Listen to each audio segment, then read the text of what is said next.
Welcome to the 2022 Highbridge Film Festival. I'm Allie Sutton, and it feels wonderful to be back again serving as your host. This year, I'm joined by my new, beautiful, and talented co-host, Addie Smith, and we are beyond excited that you all are able to join us this evening. It's almost surreal that we are here again. Can you believe it's been 1 year already? Oh my goodness. The past 2 years have looked very different due to the pandemic, but this year, Hughes is packed once again. And I'm so excited to be able to jump back into this event. For those of you that haven't joined us in previous years, welcome. We are so excited about tonight's event, and I hope you all are too. Students have been working so hard this year to bring these films to life. Blood, sweat, and tears were shed. We have quite the lineup tonight, and we hope you all enjoyed this year's mini films. Our judges tonight are Mandy Hart, Joel McCrary, and James Cavell, but we're going to go into that a little more later. This is a very special year for us. Not only are we back in person, but we will be having an exciting post-show, so definitely stay tuned. During our post-show, we will take a deep dive into some films shown tonight with Danny Baraka, our resident film expert, giving his special insight on the process and some of the finer details that go into these films. We will not only learn the process of making these films, but we will also interview the directors, really going in depth and asking them to explain the creative process and more about why these films were made. But before we get into the show, I want to give a little context into the process. All these films are submitted by students, but judged by a panel of industry professionals. There's one award, however, that is not decided by the judges, and that is the award for audience favorite. So stay tuned, because later on this evening, you will be able to make your voice heard and vote for the favorite film. Remember to stay with us for an exciting after show as we look forward to diving deep into the films. Before we get started in Hughes, we're going to take a special look at one of the high-profile judges joining us tonight. Many students are excited about the appearance of Judge Joel McCrary. You might recognize him from a childhood favorite as Bobby Wasabi in Disney XD's Kickin' It, Princess Diaries, or his current role as court magician Baldric and Dwight in Shining Armor. The actor, writer, and director grew up in Hattiesburg, Mississippi, where he started acting at the age of 13 in his community theater. He studied acting at the University of Southern Mississippi before moving to Orlando, where he became a founding member of the award-winning SAK Theater Comedy Lab. After that, he moved to Los Angeles and began his work as an anchor. He started off in commercials and worked his way up to TV and film. Some of his most notable roles include Prime Minister Motaz in The Princess Diaries 1 and 2, Don the Mechanic on Seinfeld, of course Bobby Wasabi, and now his role in the 5th season of Dwight in Shining Armor. Other credits include Thor, American Beauty, Over the Hedge, Smurfs 1 and 2, Bones, and Justified. He was the voice of Baloo in the 2003 remake of the video game The Jungle Book, as well as several other partnerships with Disney, like his role as Sully in the Disney Infinity video game series. He is the co-writer, director, and producer of Fellowship, the musical parody of the Fellowship of the Ring, which has won multiple awards, including LA Weekly's musical parody of the year and a Saturn Award. He was also a producer, writer, and director of Disney XD's Gamer's Guide to Pretty Much Everything. His career has led him to work on so many amazing projects, and now he's here in Wilmore as a judge for the Highbridge Film Festival. So stay tuned to see which films are considered best in the eyes of our incredible judges. Highbridge is not only known for its great guest judges, though. Looking back a ways, Highbridge was started in 2005 by Asbury Media Communications professors Greg Brandy and Jim Day, and of course with support from Dr. Jim Owens. It was a chance for film students to showcase their work in an increasingly prestigious event. It draws in not only Asbury students and local residents, but a wide variety of people hoping to see the work of incredibly talented students. When it started, students were able to view the 12 films in Doddridge Hall and Theater, but starting in 2007, the event was moved to Hughes Auditorium, where it is still held today. Due to COVID-19, students were remote in 2020, and last year they were spread all over campus. So this is the first time students have been back in Hughes for the iconic location of this event. Students are all excited to be back together and indoors to view the movies. Highbridge really does belong in Hughes. Now let's take a look at all that is going on there. Students should be arriving, and hosts Carmen Clemente and Aiden Humphrey will kick off the show soon in Hughes. Now let's go to Asa, who's in the heart of the action in Hughes Auditorium. Asa, what's going on out there? Thanks, guys. I'm here in Hughes Auditorium waiting for the start of the Highbridge Film Festival, and you can see behind me students are coming in and beginning to fill the room up. This is the first time since the pandemic that Asbury has put together a full-scale show, but Highbridge is just the main event. Since Thursday, there have been events going on campus-wide like concerts, theater competitions, and seminars from 7 guest speakers, all leading up to the best part of the weekend. In just a few minutes, everyone will make their way inside to view this year's student-produced films. Immediately after the festival finishes, there will be an after-party in the Great House Theater, which is on the bottom floor of Miller. Be sure to make your way after the festival is over. You don't want to miss out on it. And while you're on your way there, be sure to stop by the broadcast studio to watch the post-show happen live. I'm joined by Professor Todd Wald. Professor, what is your role in Highbridge? I'm the director of the film festival, and I teach the special events class that puts this on. What is different about this Highbridge compared to other Highbridges in the past? I think there's a lot of drama this year, and I'm excited to really have people see the dramatic work that's been done this year, and all of the celebrating we're doing is quite dramatic as well. And how do you get such qualified judges to come to Wilmore and critique these student-made films? Yeah, you know, we've been graduating students into the film and television industry for years, and so we get a lot of leads for great judges that way. And Dr. Owens, the Dean of the School of Communication Arts, and some of our professors are very well connected in the industry. So we get a lot of people coming to us, actually. Last but not least, what can we expect to see from the after party? You're going to see Miller on at full tilt, so make sure you get over there. Chick-fil-A is back. There's a DJ, so don't miss it. Thank you so much, Professor. We are so excited for this year's festival and cannot wait to see the great work these students have made. Be sure to stick around for the post-show. See you guys then. Thanks, Asa. It's really so amazing to see everyone back in the Hughes Auditorium for the first time in almost 3 years. It's hard to believe that it's been that long since we've all been able to celebrate these amazing films together. Only the senior class has been able to experience a, quote, normal Highbridge, if there really is such a thing. But that's right, in 2020, students were sent home during the rise of the pandemic, and they had the whole experience online. Then last year, we had a hybrid mix of being in Hughes for the show and in the Miller parking lot for the awards and after party. It was fun, though, if I do say so myself. It's so nice to be back together after being apart for so long, though. Highbridge is so important to the Asbury culture that having everyone in Hughes means a lot to the faculty and the students. This is an event that allows the whole campus to come together and celebrate all that's been created this year. Every April, students swell with pride when they get the chance to show off the films that they have worked so hard on. These students get to show off their creations to the Asbury community and to the world, so they should get to have their time under the spotlight. This is an event that shows the years of dedication and effort to make it to tonight, and very soon they will get to see their hard work rewarded on the big screen. And if that wasn't enough to get you excited, Danny Baraka is here to get you ready for what's to come. Danny, take it away. Thanks, Allie. I couldn't be more excited about this year's Highbridge Film Festival.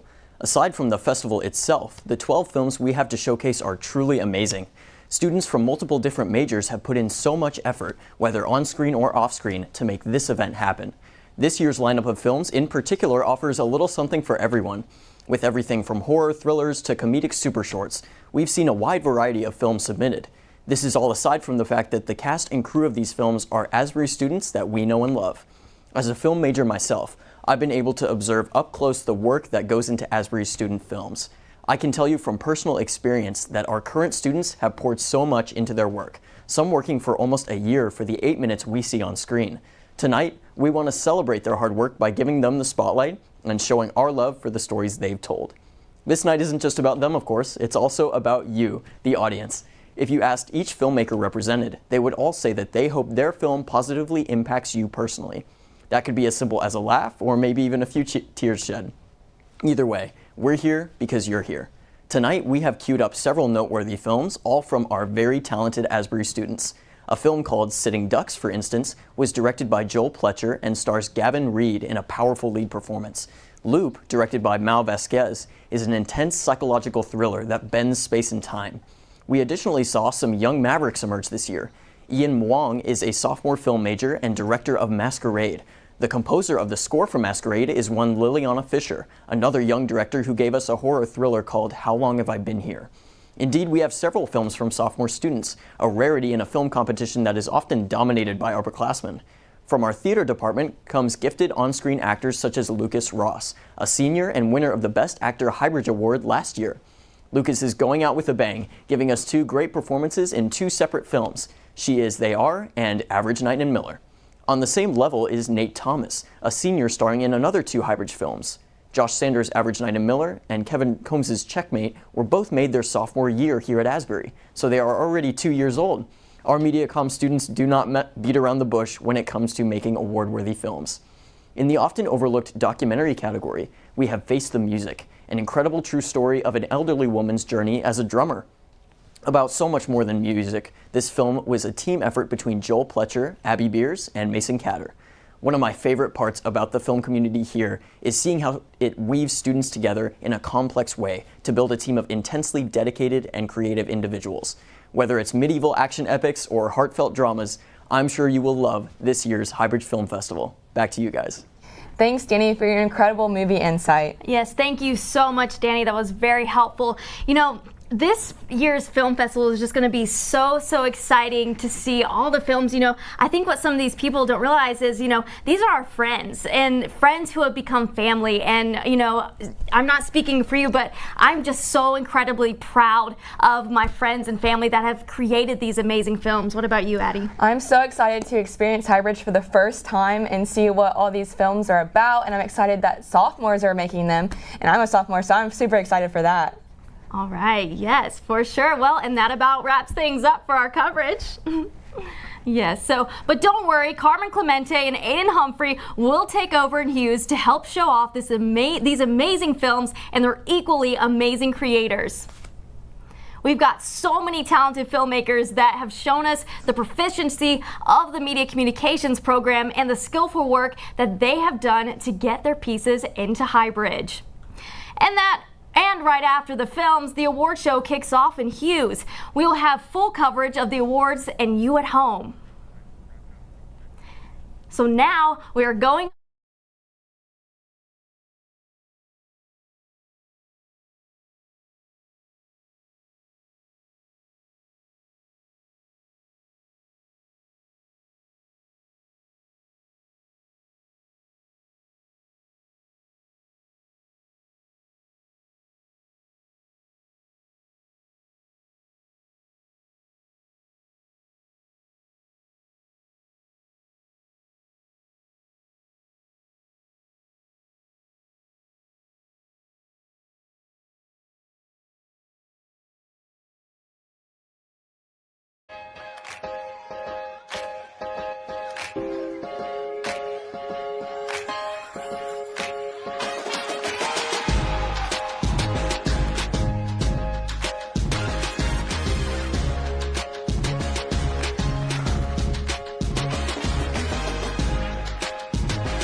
I have dreamed of being a second grade teacher since I was 7 years old. I wanted to go back to school to get my degree in education, but it's not something that everybody can pay for out of pocket. Then I started working at Chick-fil-A, got to really get to know Amy and found out that she was once a teacher. I wrote a recommendation, but it was super easy because she brings it. Thanks to Chick-fil-A and thanks to my operator, I received a $25,000 True Inspiration Scholarship. It truly changed my life. From teacher to teacher. Aww.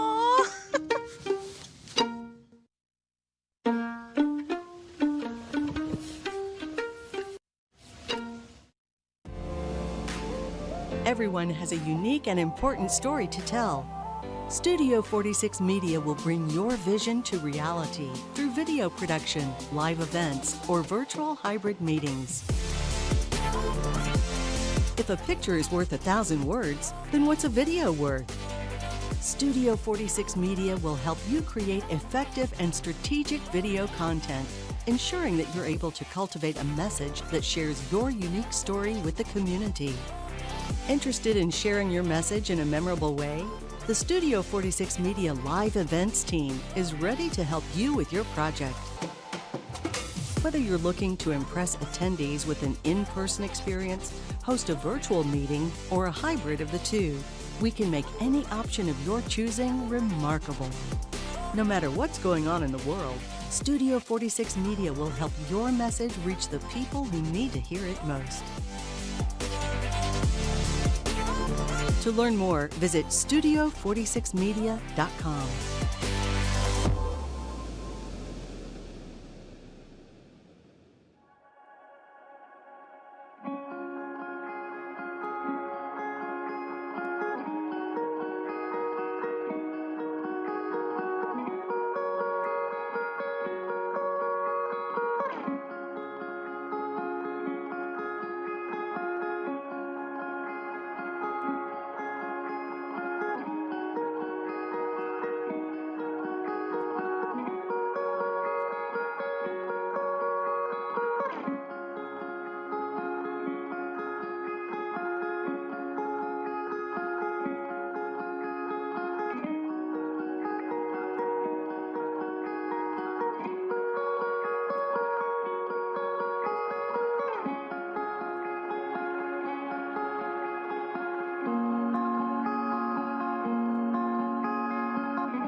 How about that? Welcome to Highbridge. Let's give a big round of applause to Dr. Glenn Flanagan and the Asbury Jazz Band.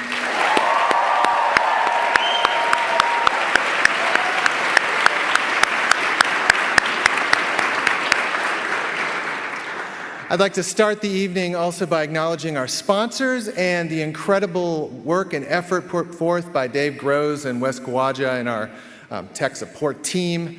And yes. And one announcement before we begin. The text voting phone number in the program is incorrect, all right? That's part of our strategy to make you watch all the films before you vote, okay? So during the break for the voting for the Audience Choice Award, we will have the correct phone number on the screen with all the choices. All the choices in your program are correct, but that's one correction I want to make. So look for the number to text your vote for the Audience Choice Award during the voting break. All right, one of my favorite quotes is from 20th century French filmmaker Robert Bresson. And he says, "Make visible what without you might perhaps never have been seen." And he's speaking of film, of course, as a filmmaker, but this is an idea that I believe everyone can take to heart. Bresson is exhorting us all to manifest the unique expression as image bearers of an infinite and creative God. And I believe our Highbridge filmmakers are doing just that, making stories visible that otherwise may not be seen. And without saying too much more about this year's films, because spoilers, right? I'm so excited to premiere this year's slate of films for the Asbury community. So to set the tone, I'd like to welcome Dr. Kevin Brown up to pray for us and open our showcase in prayer.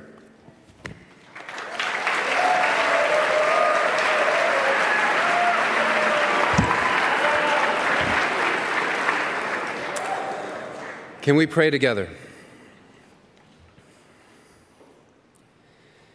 Heavenly Father, we come to you this evening in a spirit of gratitude. Thank you, Lord, that we can gather. We thank you, Lord, for this time of year. We thank you, Lord, for the celebration of story. And Father, we thank you that we have the opportunity to participate, to tell, to live into, and to share your story, your meta-narrative, as we heard yesterday. Father, we look around and we see challenges, we see darkness. But Lord, I see these students. I thank you for them. I thank you, God, for their creativity, for their capacity. I thank you, God, that they are going to be the future storytellers to tell your story, to live into your story, and to share your story. Lord, what a privilege it is to be in this community with our students, with our faculty, with our wisdom community, with our staff. Lord, men and women who join together to participate in your story and to faithfully tell your story. Lord, may we do that well, and may we be empowered by your Holy Spirit. We thank you. We thank you that we can gather. Thank you for this community. Lord, please be present in this community. If you're not present, we're just people doing things. Please be here, Lord, and we thank you. We pray all this in the powerful name of Jesus Christ. Amen.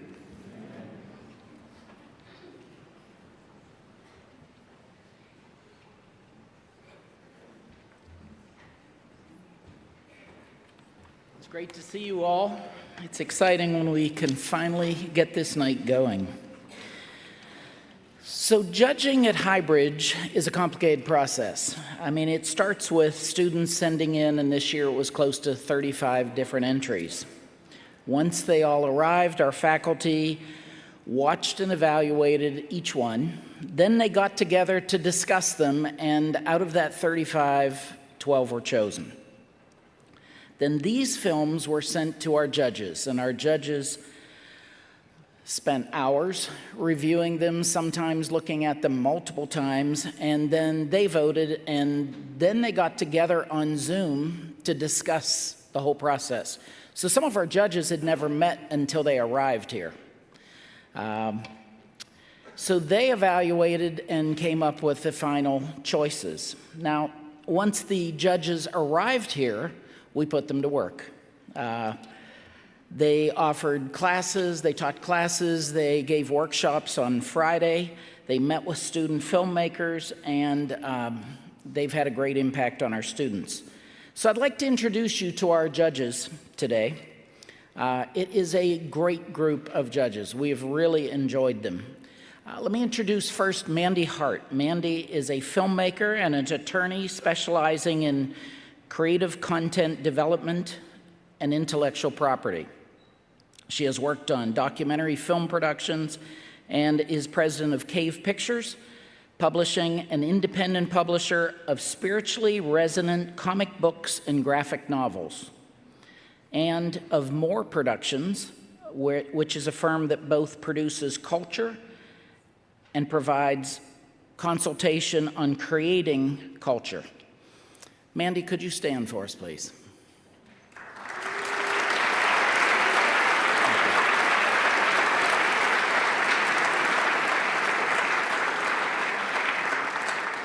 Now, Jim Covell has been working in the industry for a number of years, scoring films, conducting, songwriting, arranging in almost every medium there is.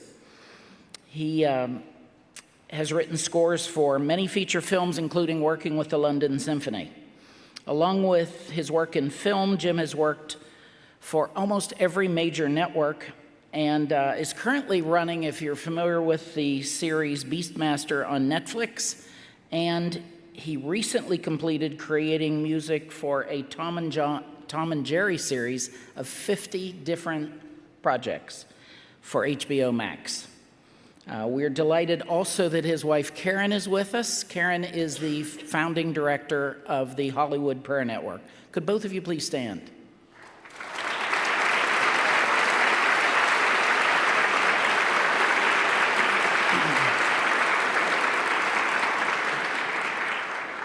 Now, we are honored this evening to have the Prime Minister of Genovia with us. He is playing the part, though, of actor Joel McCrary. Joel is an actor in commercials, video games, television, and film. He currently plays the court magician Baldric in Dwight in Shining Armor, which is in its fifth series. Some of his other roles include things like, as I just mentioned, Prime Minister of Genovia in The Princess Diaries 1 and 2, played Don the Mechanic in Seinfeld, and Bobby Wasabi in Disney XD's.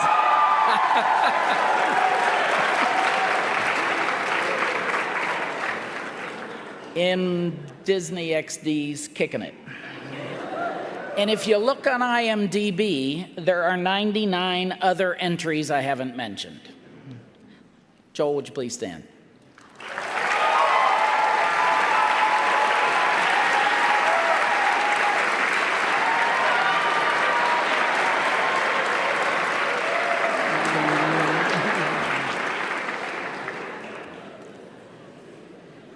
We have really enjoyed this group of judges, and we thank you for your contribution you're making to our students' education, so thank you for being with us.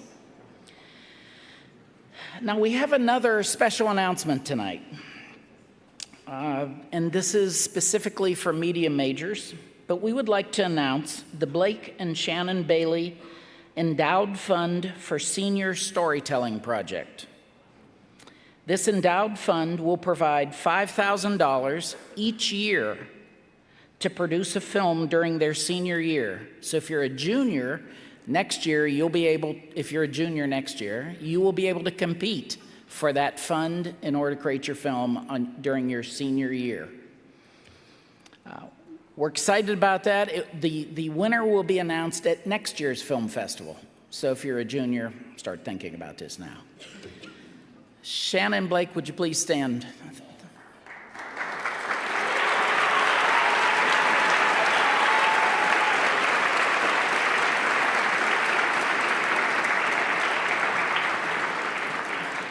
Thank you for your investment in our students' education. Thank you. Time. Ready?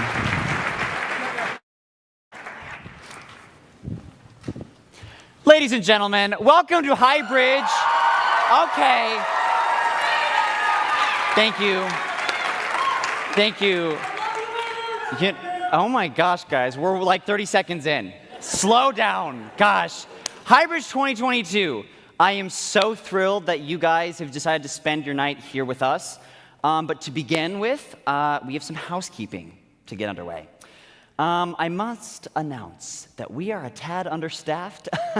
Karma Clemente, who is going to be my co-host, could not make it tonight, which is I know, it's very sad. In fact, she's missing, which we don't need to talk about that because it is my duty as your host. Wait! Don't worry. I'm here. Oh no! Oh no! My shoe!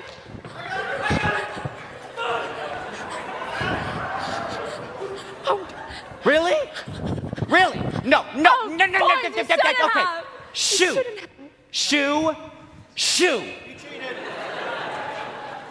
Love you. I get it. Shoe. Okay, really? Really? What? This is always how I enter a room. Yeah. Okay. And I'm kind of scared to see. They just love you. You just love her. Yeah, they do. I'm scared to see how she's gonna exit. Oh, don't be so dramatic. Me dramatic? Everybody, welcome to 2022 Highbridge Film Festival! Wow! Woo! Woo! Wow! Let's go! Carmen! Let's go! Carmen, Yeah. I already did, the intro and the welcome. Without me? Yeah, you're like 2 minutes late. Well, you know what they say, the best people are fashionably late. Yeah.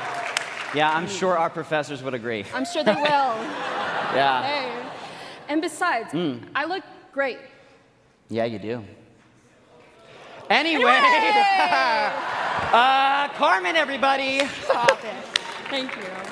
I am so glad that you showed up, because honestly, I was just gonna bail halfway through if you didn't show up. I totally understand. Yeah. Hey, after this, you want to go get Subway after this? Subway? Yeah, sub, oh get my some gosh, sandwiches. yeah, I Yeah. do. You know I do. Oh, like an Italian sub? Yes. Oh my god. Oh, we'll talk later. We'll talk We'll later. talk later.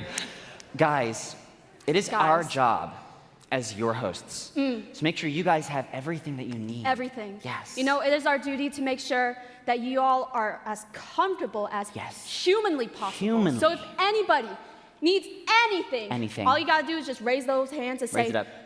I'm uncomfortable. And we'll get you what you need. Oh, crap, we have an active listener. Carmen. I didn't think they'd be uncomfortable this fast. Kind of hurts my feelings. I got it. Sir. Sir. Thank you so much for your honesty. Honesty. And bravery, frankly. But we're busy presently. Yeah. Yeah. But come back to us in 3 to 5 business days, and Yeah. we'll get right back to you. That should do it. Thank you. So good. Thanks. Oh my gosh. You guys. Guys. You guys. Guys. And girls. Ladies. Yeah. We are here because of movies. Movies. Yeah. And you know what? Movies. Hold on, I'm getting it. Movies Yeah. move us. Oh, don't they just? That's why they're called movies. That's why they're called movies. That's your little free film history lesson right there. But you know, Carmen, they are so much more than that. Here we go. Cinema is a story being told in a visual manner that transports us to another time and place with characters that we really care about. Sorry. Now you get King pop off. But in light of our love and affinity for film, Yes. we would like to give you, You. the audience, The audience. a chance to share some of your favorite films Yes. with us and your fellow attendees. Right, because right when Aiden and I learned we were going to host the Highbridge Film Festival, we did our homework. Oh, and we went above and beyond. And you know what we did? What do we do? We watched every single movie that ever existed. All the films. Which All of them. I totally did. Did you, Aiden? Yeah. Yeah. Yeah, I watched all the films. All of them. So when you say your favorite film, we'll totally know what you're talking about. Exactly. Okay! So let's get right into it. Guys, if you would like to share your favorite film, raise your hand. And yes, participation is a scary word. But it's necessary. It is necessary. All right.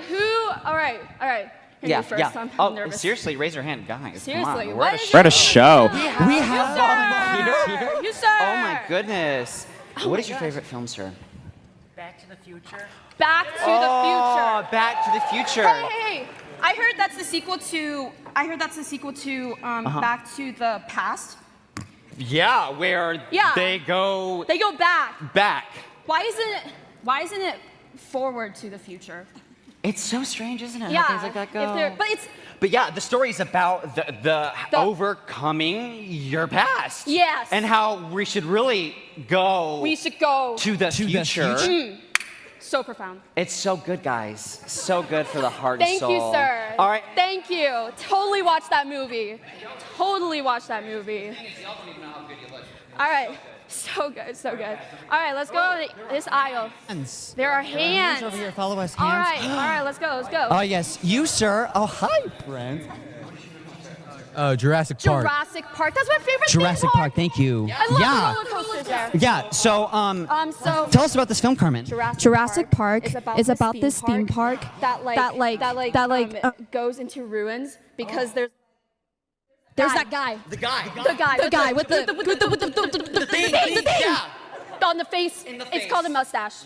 Oh. Yeah, and I've totally watched that. It was it was the park and the guy with the mustache, and he did that terrible thing. That terrible thing. That was so bad. They made a movie out of it. Yeah. Anybody else? One more. Oh, we have a sir right in front. Sir, what is I your... doubt I can reach it with this. But no one says that here. anymore, Aiden. Names we chose. Very coy, Ian. If y'all want to know what that is, wait a year. It's my student film. So thank you so much for playing with us. Thank you so much for audience participation. Ladies and gentlemen. Goodness gracious. As you can see, gentlemen and ladies, as you can see, there are so many different types of films out there, and there's so many different types of films tonight. But one of the best parts about tonight is that most of the films are created by students here at Asbury. Yeah, and Asbury is lovely in that regard because it enables students to collaborate together to really tell meaningful stories. And tonight we're going to be seeing those as they should be seen on the big screen. Oh! It's huge. As many of you know, Highbridge has looked a little differently these past 2 years because of the COVID-19 pandemic, so we're so incredibly thankful to see all your beautiful faces in this building today. And for those of you watching on the live stream,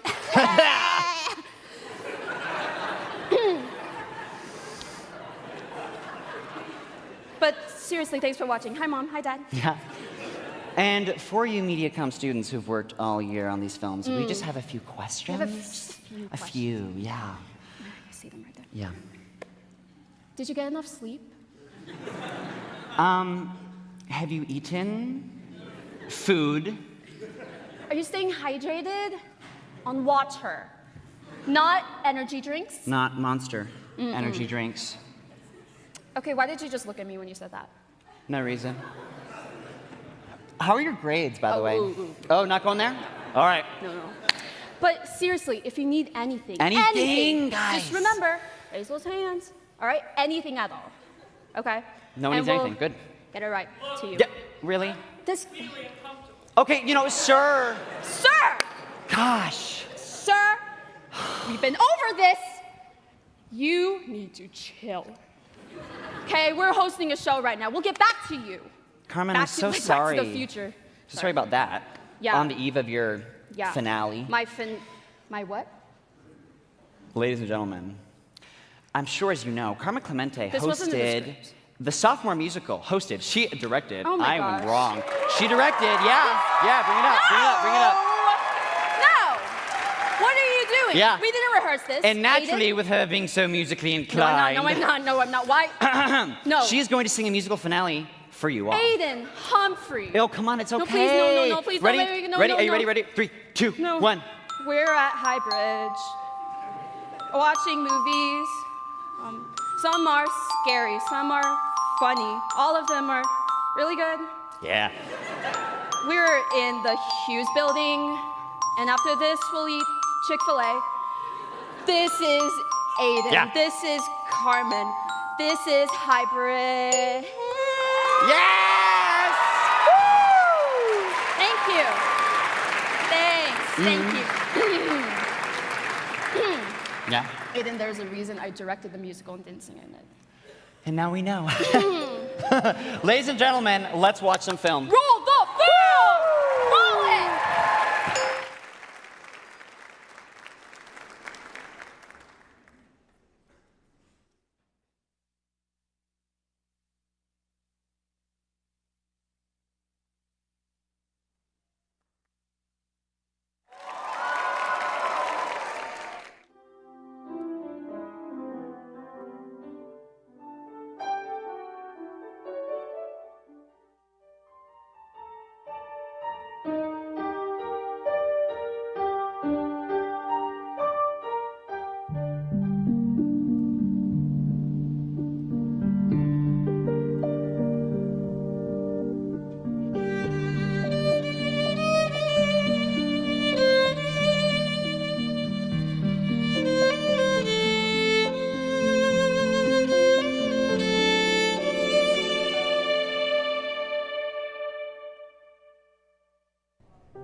Hi, I'm Edith. Andy. Nice to meet you.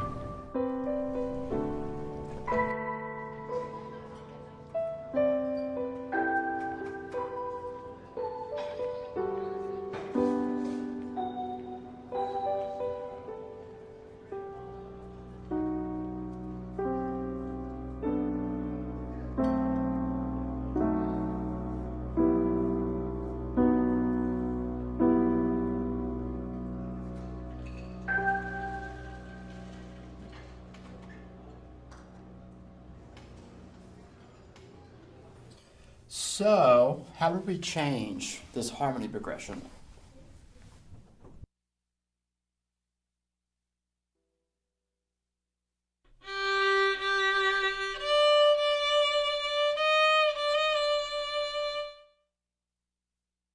Who else?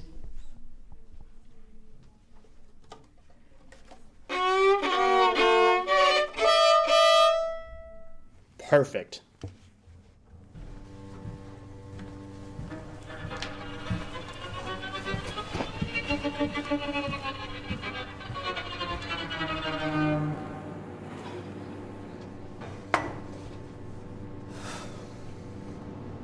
Hey, Andy.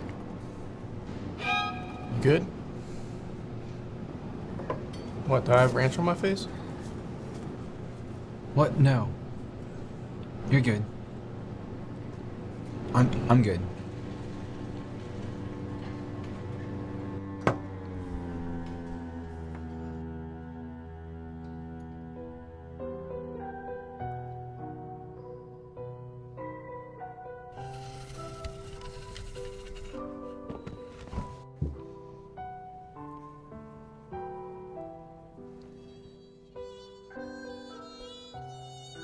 This is beautiful. What is it? It's just something I'm working on. You wrote this. Yeah. This is special, Andy. I've never heard anything like this before.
Hey, Hi.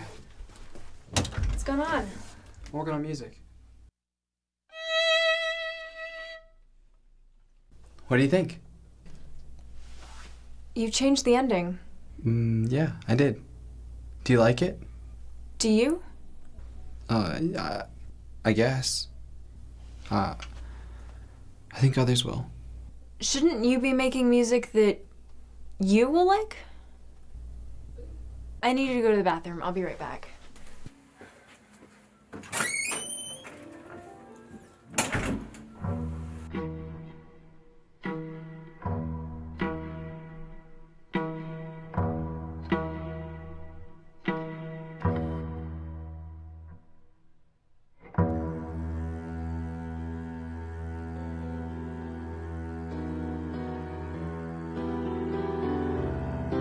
Andy!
Hello everybody out in YouTube land. Hello drummers that are joining me today. I'm glad you're here. Janie Webster. I'm a drum coach and I have some ideas today to teach on fills that can be used with any musical style. And so I really want you to pick up your sticks and get ready to go. I've always loved percussion. And it kind of had to do with my father loving jazz, and he played a banjo and he played a guitar. And I took 7 years of piano, but piano never really floated my boat. But I've always would beat out the beats on the back of church pews and tabletops and steering wheels, and I just loved music with a beat. I started taking drum lessons when I was 69. I'm 73 now. At 71, I joined a marching band. I think every drummer would say they have a beat inside. I know I'm not a good drummer right now, but I do have some gifts to pass along. I grew up alone. I mean, I had friends, I don't mean that. I had a lot of friends, but I learned to entertain myself. And that was critical to my being a happy fugitive, I guess you could say, with being able to entertain myself. And drumming can be a very solitary thing, but basically it's solitary. You have to do it repetition by yourself. But yet it is a rhythm, and I do believe that everyone has a rhythm to their life. And I have a rhythm to my life, and drums are part of it. I just didn't know it. Inside, I was marching to the beat of a different drummer. I did have a time in my life where I was able to express that beat, and it became an outward expression. I was running for my life. I had no idea how long I would be gone. I knew that I would not be coming back to my home. I knew that my life would change drastically. And that was when I was about 40 years old. I had a 6-year-old daughter. I'd been married for 20-something years, and he was a very prominent man, but I did not know that he had a sexual addiction. I found out that the state of California was not going to protect my daughter. They said the abuse was not proven, so we'll take a wind in the sails approach. If it happens again, we'll reopen the case. Now, this is someone who I believe had sexually abused our daughter and had AIDS. And that's one thing I could not accept, was my daughter contracting AIDS. I literally left one night. I never did come back to that house. She said, "Where are we going?" And I said, "We're going on an adventure." And for a 6-year-old, that is enough. No, the abuse had not been proven. So he had no charges against him. I had 2 felony charges. So custody would have gone to him, and I would have gone to prison. So my goal was to stay away from America until he died. I started in San Francisco, Seattle, Vancouver, Tokyo, then Singapore, Greece, Italy, Scotland, Oxford, England, back to Scotland, Lausanne, Switzerland, back to Scotland, back to Oxford, and then from Oxford to the last port of call was Dublin, Ireland. I was making it up. It's not like I had friends in these places. They were all cold. I was arriving, it's a cold call, looking over my shoulder all the time, wary all the time. I had to analyze every action I did, every single action. It was exhausting. And I did now start talking to my parents from public phone boxes, and I would call a friend of theirs at a certain time, on a certain day, and I would talk to my parents. And they had been talking to my attorney, who was talking to my husband's attorney. I knew that he was getting sick with AIDS, and it was very tempting just to stay there. But I knew that there would be no future for either of us until I came home. As a fugitive, I felt a lot of good things, but I never had peace. And when he died, I was in Ireland, and then I knew that I could come home, turn myself in, my daughter would go with my parents, and I would face the music, face whatever it was that I had to go through, whether it meant prison up for the 2 felony charges. I had to go home to come back to Kentucky. Well, of course, I was expecting to go to prison. I actually called my attorney and told her I was here. And she said, "Well, meet me down at the jail." But she said, "But stay in the car. Do not go inside the jail, because if you go inside the jail, then you could be arrested." And after about 3 hours, she came to the window. I'll never forget it. She knocked on the window and rolled it down. And she said, "You're free. You're free." I thought, "What? I'm free?" She said, "Yes, the charges were dropped." Now, I'm not acquitted because I'm guilty, but the charges were dropped. I have peace. I didn't feel that way right at first. I think it is important to discover the beat that is within you and to be true to that beat, and not to conform or conform to the expectations of others, or to have expectations, I think, of others, so to speak. I think that that's when real freedom comes. Drummers, I want to encourage you to march to the beat of your own drum, the inner beat, not the ones on the musical score, because that is where we have fun.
on, keep gaming. Rejoice, rejoice, Emmanuel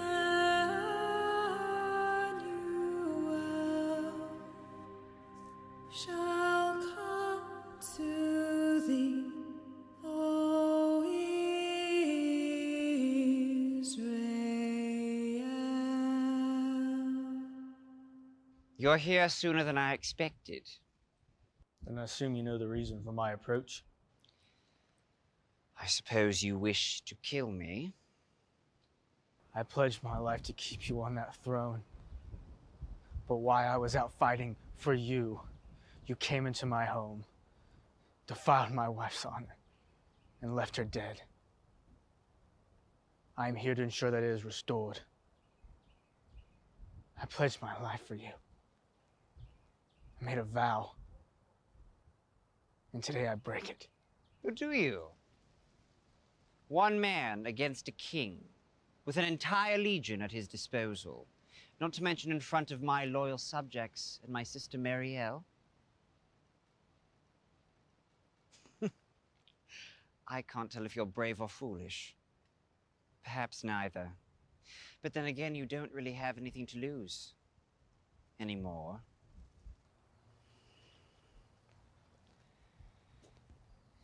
You understand that if you take up your sword against me, your rank and every achievement you hold under my name will be diminished. I no longer claim any rank or deed I did in the service of a tyrant. So be it. You want blood? Then you shall have it. Vane!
What about your wife's honor?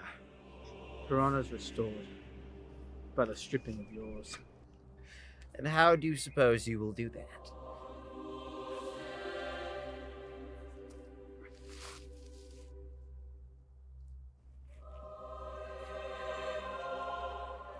I sent word to your younger brother Cedric of my intentions, with the mark of the true king, to take the throne from you.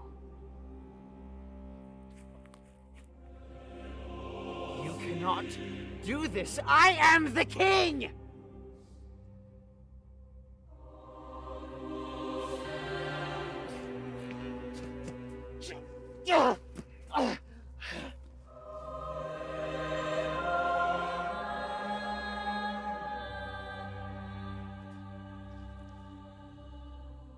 What will become of him? He will be tried according to the law, then by God himself. You have my gratitude. The kingdom will be restored to what it once was, and you and I could rebuild it together. I trust that it will. But I must walk a different path now. I've done what I set out to do. Thank you, my king. Where will you go? I will take this time and mourn the loss of my wife. And then on. What was her name? Honora. And what does it mean? Honor.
I'm writing a story about Joseph without him.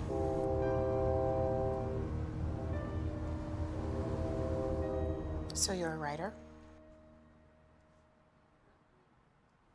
Sorta. I try. None of it's any good, though. None of this is any good. Can't let Joseph die in vain. I have to do something better.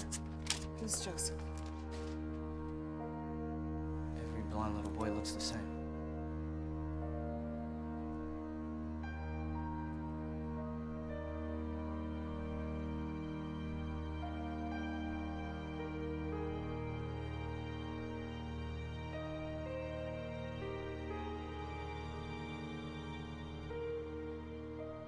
All right. So who'd like to share what's been on their hearts next? I knew a little boy who died. Why did God let Joseph die and let me live? Well, God thinks it's wrong that you think that way. You shouldn't be mad or upset with him. He has a purpose, and it doesn't matter what you think is fair. Sometimes people give poor excuses for things they don't understand and they can't control. You know, they said it wasn't his fault. What wasn't his fault? They said he was too cautious of a person, and he couldn't have gone too close. I know what it's like to scream, and yet no one hears you. I was freezing. I thought I knew how to swim. I made my choice. Joseph didn't. You know, his mom sent me a Facebook request 5 years ago. I still haven't accepted it. It's just sitting there in my inbox. Maybe accepting that Facebook request will ease some of the guilt you're feeling. How would it do that? How can I face someone as a living example of what they can't have? What did you do, Sam? I survived. And yet there's nothing in my life worthy of surviving. I can't tell you how many times just thinking about him would disrupt my class time in high school. God, switch us up. Please. I don't deserve it.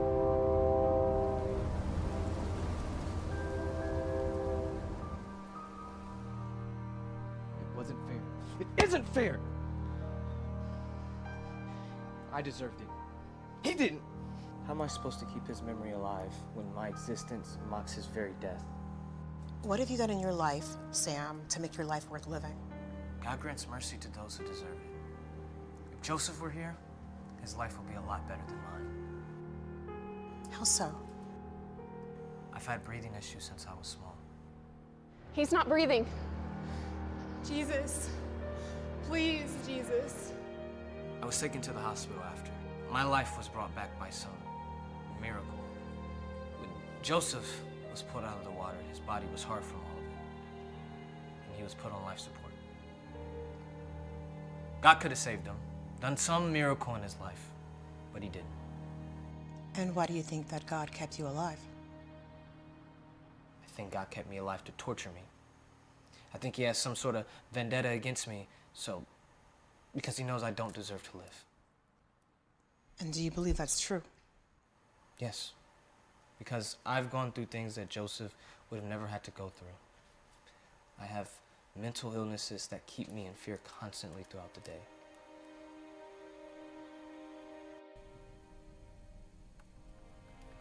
God, I walked through hell for you. And I come out like a champion. And you asked me to do it alone, again and again. But you never bring me peace. You never heal my wounds. You never give me purpose. And I'm tired.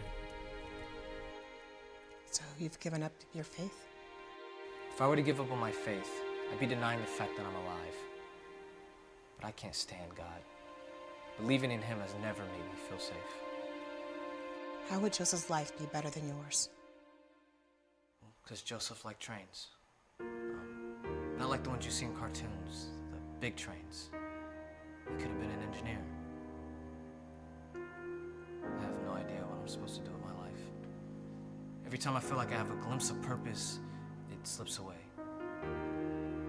I don't think I can do this. You mentioned God a lot. What does God have to do with this? God gives and he takes away. And I love how I hate how he takes away. His will is twisted and has never brought me peace. What if experiencing life is enough? What if being a human being is enough to remember Joseph? You might not be able to make up for his life, and he never got the opportunity to experience some of the sorrow that you would have in adulthood. So you may not be able to make up for the loss of his life. I'm writing a story for Joseph without him. And that may be enough. What if I can't do it? What if I can't get this story down? Then he'll understand, and it doesn't mean that your life has any less of a purpose.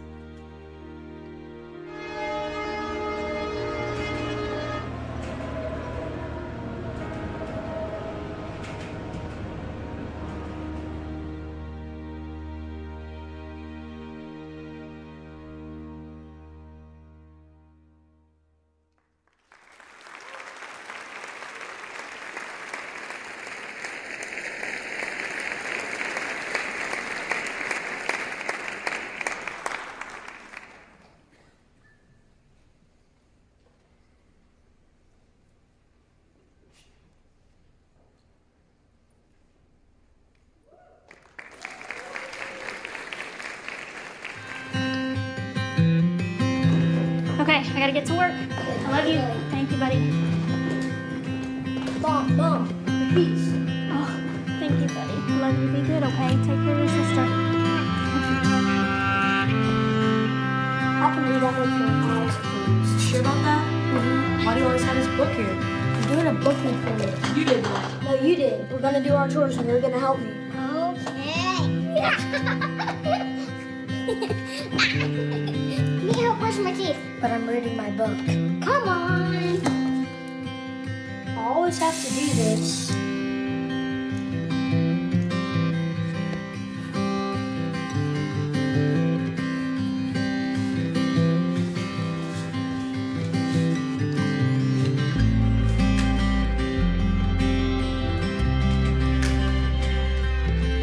I believe every life has a significant and powerful story to tell.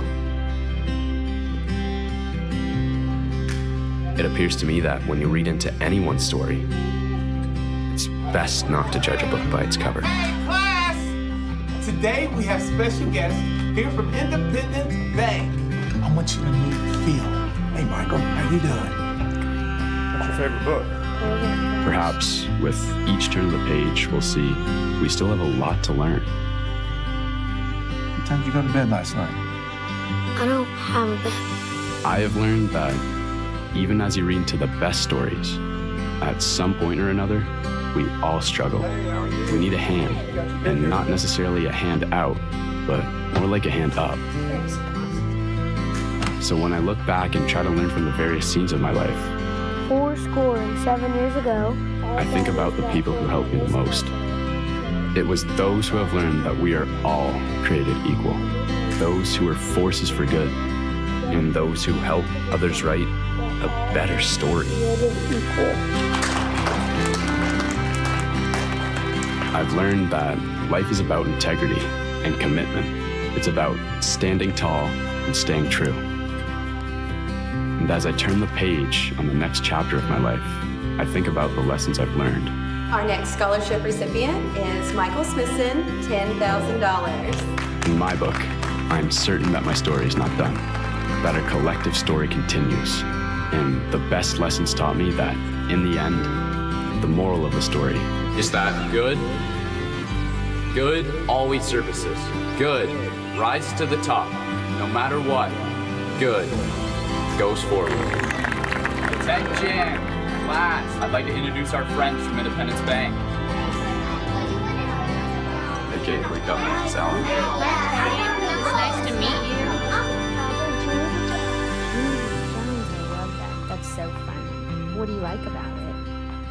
Probably that she doesn't say the words right. She doesn't, but that's okay. I think you're an excellent reader. Thanks.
Miller Communications Center.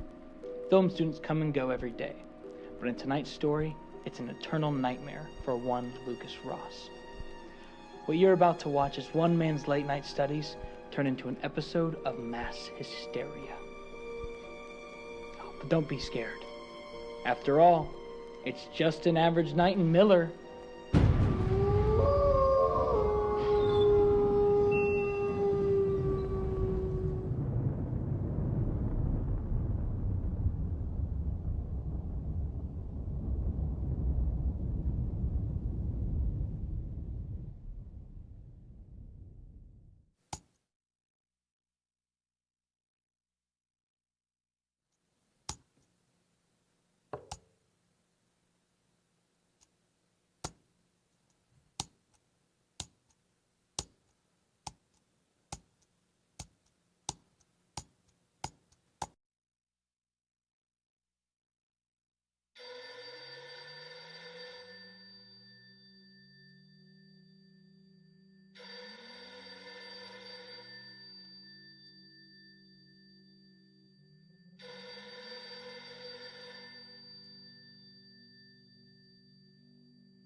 Hello. Who is this? Hello?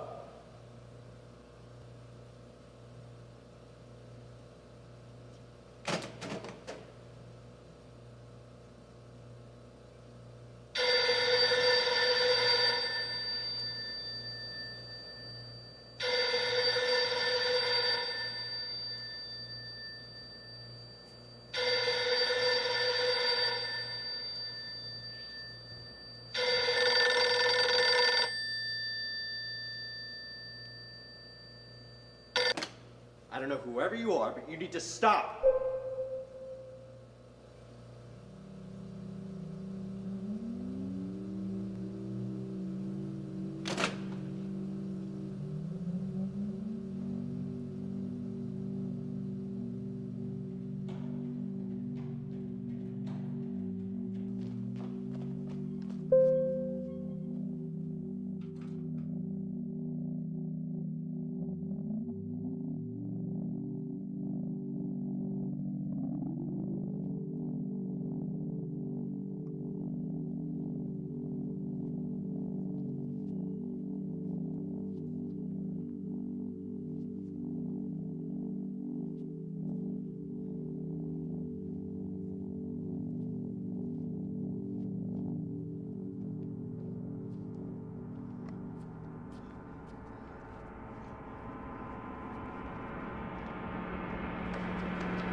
Thanks.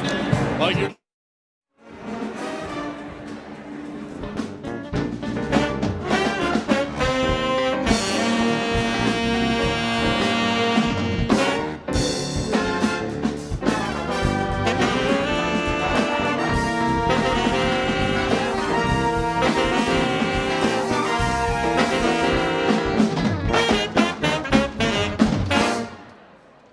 Oh, so sorry, so sorry.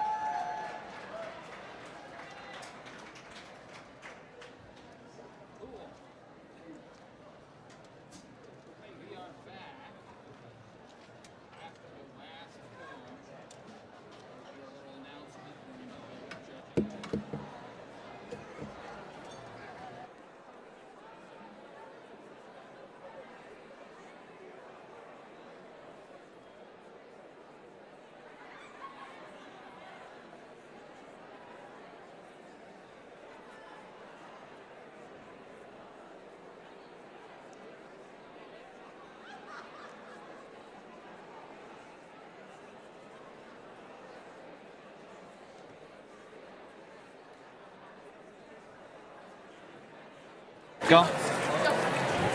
Hey, me first, me first.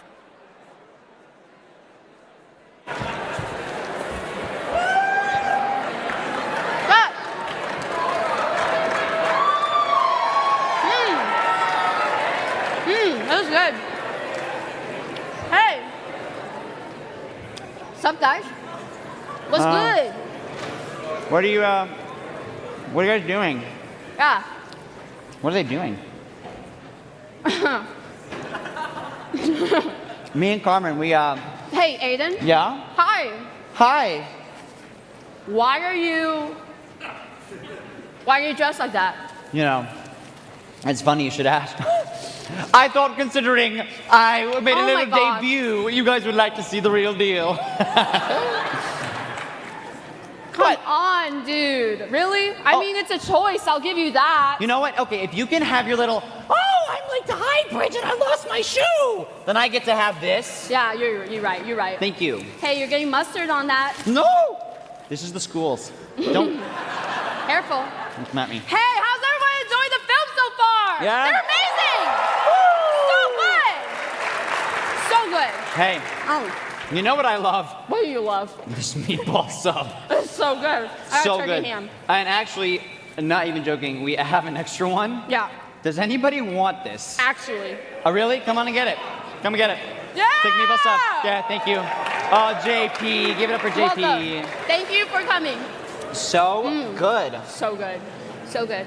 Oh my gosh, guys. And we also, yeah, hold on. We also went to DG for Dollar General. For I got those this who are not little from thing for Wilmot. my dorm room. I'm gonna hang it up on my wall. It's gonna be so cute. And What else? we got Pop It. Oh my gosh, you know,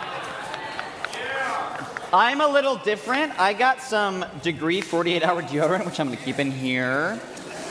And I also got a Yankee candle, which is counterfeit here, so that's also gonna stay in the bag. I also got this. Why, Carmen? Why? Why not? Okay. Oh, also, I got this. I have this thing right What here. Not sure what it is exactly. It's some musical instrument. A violin, Carmen. It's a violin. I know, I'm just giving the music majors a hard time. Violin, I know what a violin I'm assuming this means you want to play the game now? Yes, introduce it. All right, guys. So we have another game. Oh no. Oh, what are we yes. going to do? This game is musical in nature. Carmen, mhm. tell them more about it. All right, so this is a violin. And I'm going to play a famous song from a famous movie. And it's y'all's job to guess what it is. Yeah, and it me is. being the best violinist in Wilmore, it's gonna be pretty easy. It's gonna be good. It's gonna be good. All right. So Aiden over here, if you think you know the song I'm playing, just raise your hand, and we're gonna give you candy.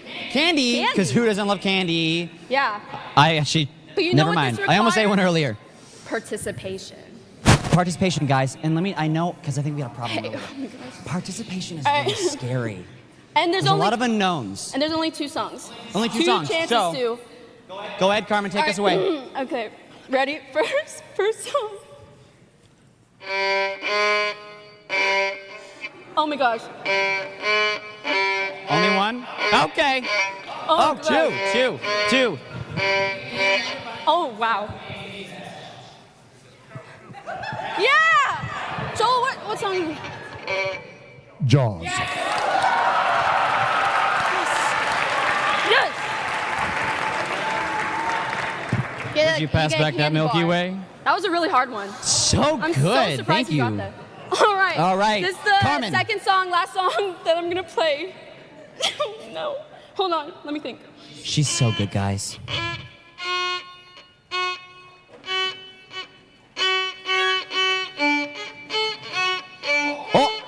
Oh, we have this young man right here. Would you hand this mic? Is it Star Wars? All right. You know what you get? Yeah. Yeah. And that's it for the game. Thank you so much for playing. That's all.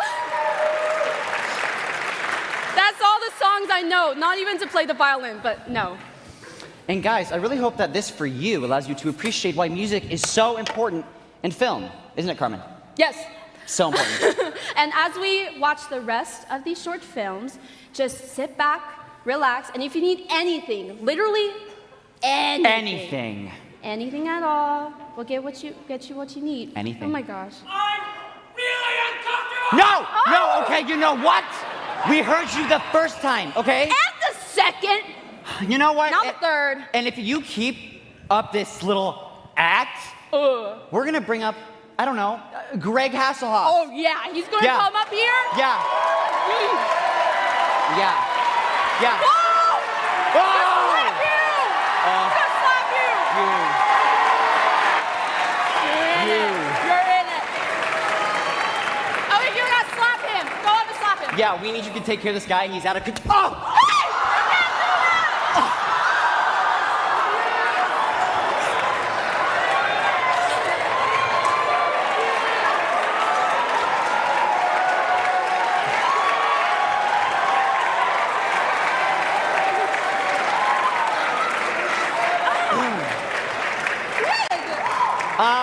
Greg, wait. Greg? Why did you do that? Why? What do you mean? Dr. Brown stopped me in the hall and said you wanted me to come on stage and slap someone.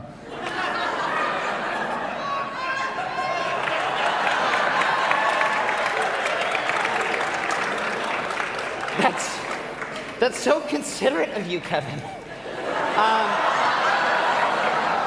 Yeah, some details would have been nice. Just saying. I'm so sorry. It's okay. Yeah, all is forgiven. It's all good, Reverend Hasselhoff. Thank you. And you guys are doing awesome. Stop it. Kevin, we need to chat.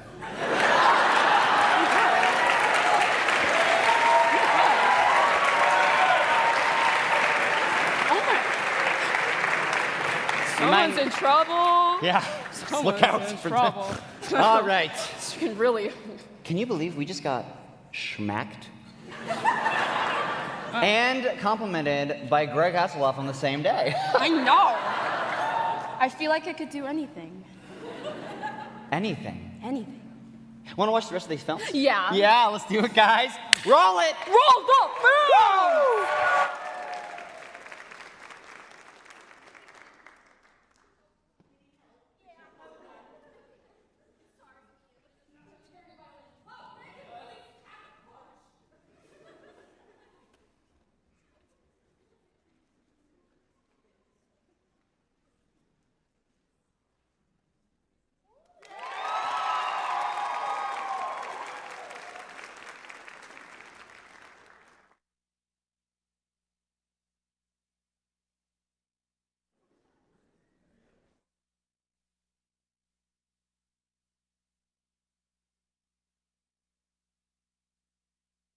I thought you said you weren't going to show up tonight. When are we going to see?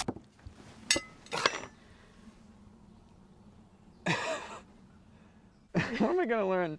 You get me going like this. I gotta stop talking with my hands.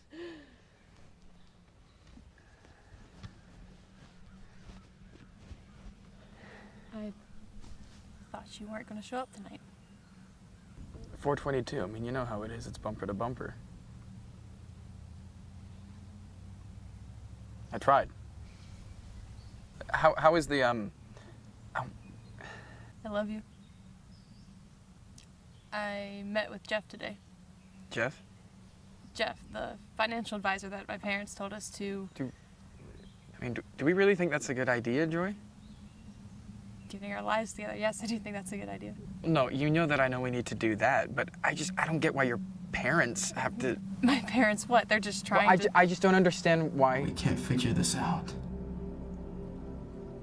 We've been at this for years. Sometimes you're close. Sometimes you're far.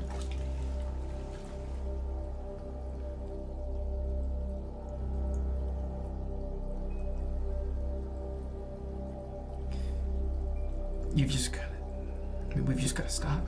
We've gotta quit. We can't keep doing this. I care too much to. Come on, no. What's the big deal? What are you at right now? What am I at right now? Yeah, 20,000. I'm at 10. In 5 years, we could have this paid off. You could apply for that PhD program. I could. Robert. Quit. We should try. Come on. Joy, think about it. We're 25. We haven't left this town in 7 years, and we've done a lot here, and it's been good. It's been really good. But there's a whole lifetime in front of us if we never...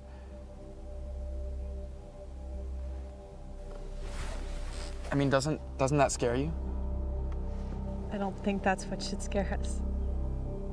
I know they wish we made 6 figures. I know they wish we were 5 years older with 2 more degrees on the wall and the debt magically erased. And I know they wish you were closer. Robert. I've tried. I have tried. But this is a load of crap. We shouldn't have to take this crap. We're like birds and they're like the birds above and they just crap all over. So we all just fly in circles taking this crap. Robert. 256,000, 20% Roth IRA versus 401k. They could shove it up there. Rob. It's not about the numbers or my parents. It's not about any of that. It's about you. It just seems like it's always about you. What the? Duck! Give me the duck! Where did that even come from? Come on. Please. When was the last time you thought about something other than yourself? Try to think of a time. I try every day to be whatever it is you're searching for. What I'm searching for? Whatever it is you have 3 degrees for but don't know what to do with. It's ridiculous. Who needs 3 degrees? And 2 of them are bachelors. Why don't you start your life already? Start our life. We could be through with this already! You just let go! Let go! Just let it go. Get over yourself, this whole charade. Just let it go. a charade. That's what you think this is. A performance. Do you think I want this? You know what I think you want? What?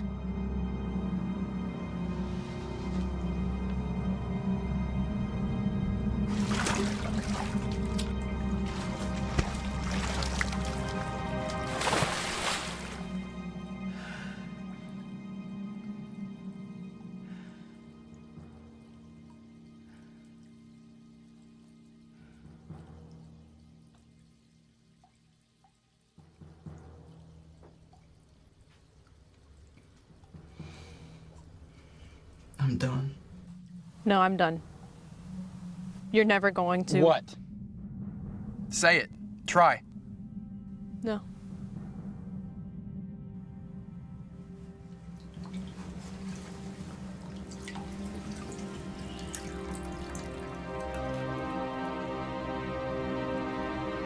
try me. You are never going to amount to what you want.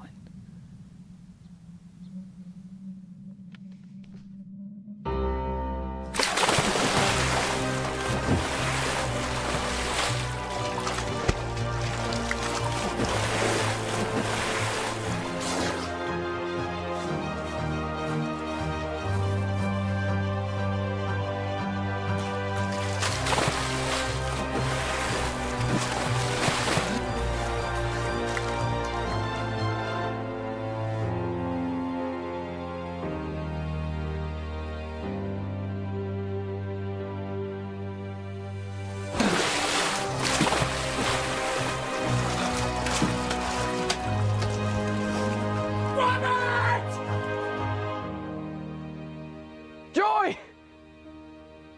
You know what I want? I want you to go away and never come back.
Can I try again?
I decided to try a new recipe. It has jalapenos in it. I know you like those. These ones are really spicy. I actually got a little in my eye. Joan, will you please be quiet? I can't enjoy dinner with you talking so much. I just thought you'd like it. I think it's good. I tried some when I was making it. Oh, did you? Yes. You already ate. Just a little, yes. For heaven's sake, Joan. You remember what I told you about this? We're not millionaires. Just how many meals a day do you eat when I'm not around? Just lunch. I wait for you to get home. Yeah, well, maybe you could do with a smaller lunch. Can hardly fit in that dress anymore.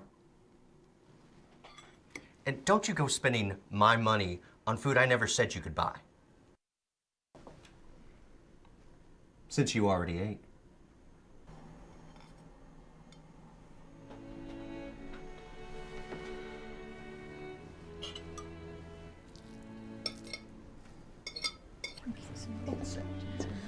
Oh, hi! You look just beautiful! James, you must feel so lucky to have a wife as gorgeous as yours. Very. Oh, Joan, is that the lipstick I recommended? Yes. It is just the absolute best. I don't know what I would do without it. Of course, it is expensive enough to hurt, but anything worth having is, isn't it?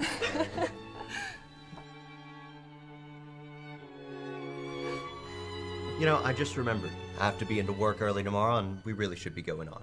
Surely you can stay just a little longer. No, I'm sorry. We must be going. Joan, get your coat. Why would you do this to us? James, do what? Where is it, Joan? What are you Huh? talking about? Where is it? I don't know what. James, it's lipstick. I just wanted to look nice for you. How much was it, Joan? Clarissa told me to buy it, and so I bought it. How Money. much? I didn't even spend your money. It's money that I've been saving up. You're always telling me that I need to look nice, and so I'm trying. I'm always trying. Think you look nice? Huh? With this on your face? Stop!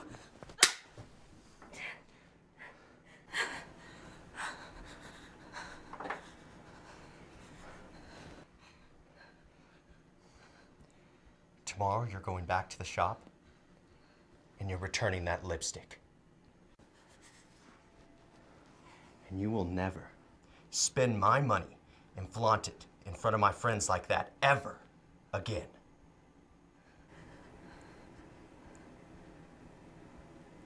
I'm sorry. Good.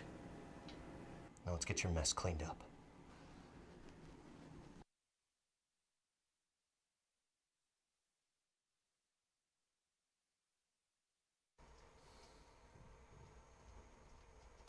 You are so beautiful. Joan, I already said I was sorry. You know I didn't want to do that. It hurts me too. I'm just doing this to protect us. Protect you. You know you can take care of yourself without me.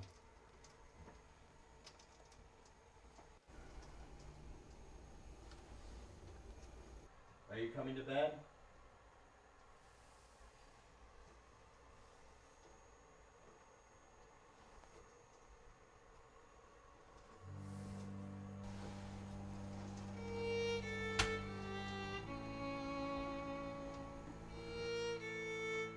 Yes.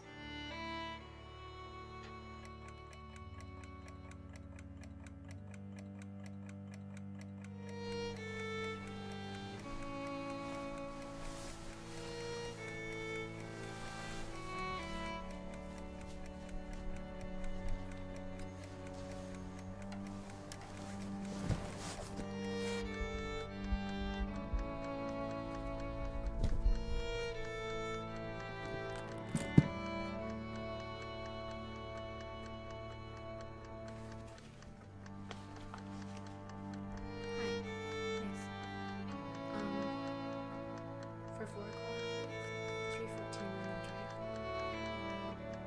Yeah, okay, thank you.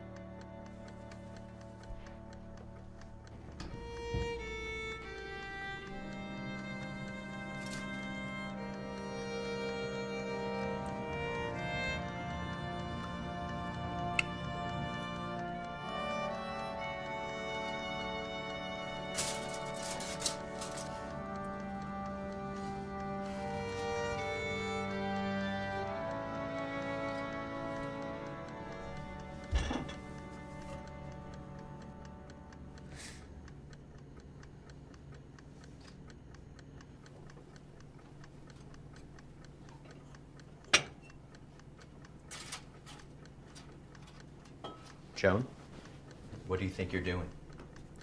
I said, what do you think you're doing? James, I'm sorry. I was confused. Confused. If anybody has the right to be confused right now, that would be me. I was hungry. I'm sorry. I thought we talked about this, Joni. James, I know. You know? Obviously not. You live under my roof. You eat when I tell you you can.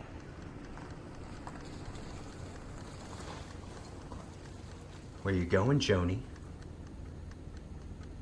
I always knew you were greedy, but I didn't think you were an idiot.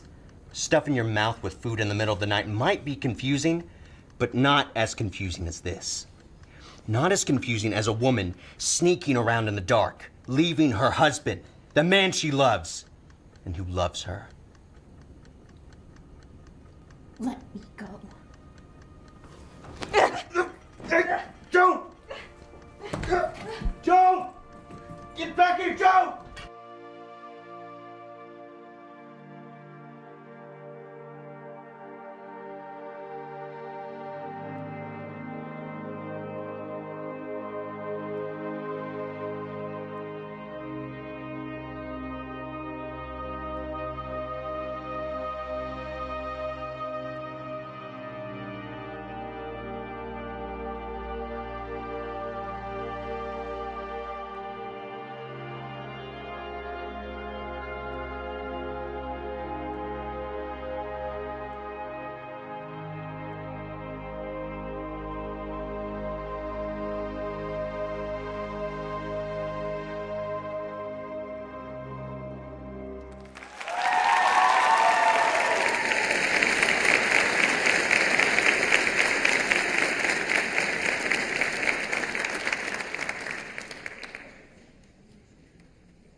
I thought you said you'd be back earlier today.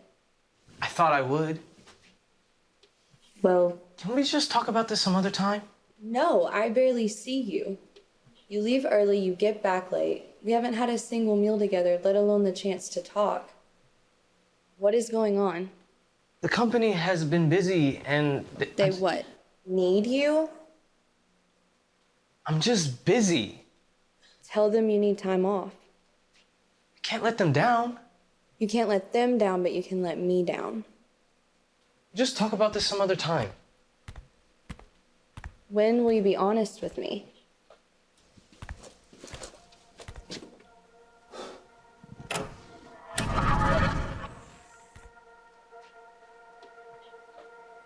I thought you said you'd be back earlier today. What are you doing? Oh, great. Now you're playing dumb with me.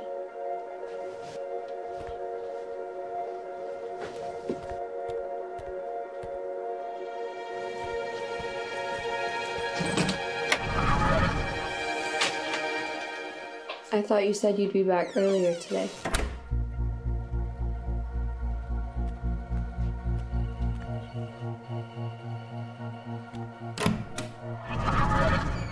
I thought you said you'd be back earlier today.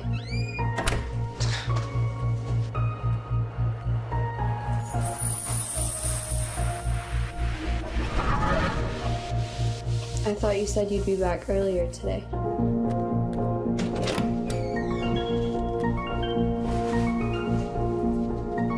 What are you doing? I'm trying to have a serious conversation.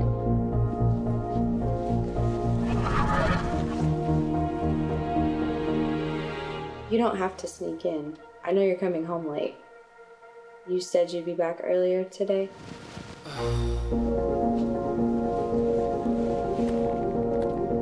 We're not done yet. I thought you said you'd be back earlier today. I thought you said you'd be back earlier today. I thought you said you'd be back earlier today.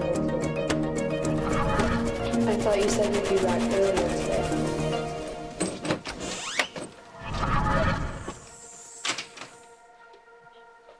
I thought you said you'd be back What do you earlier want today. from me? Wow. Really? You come home late and that's the first thing you say?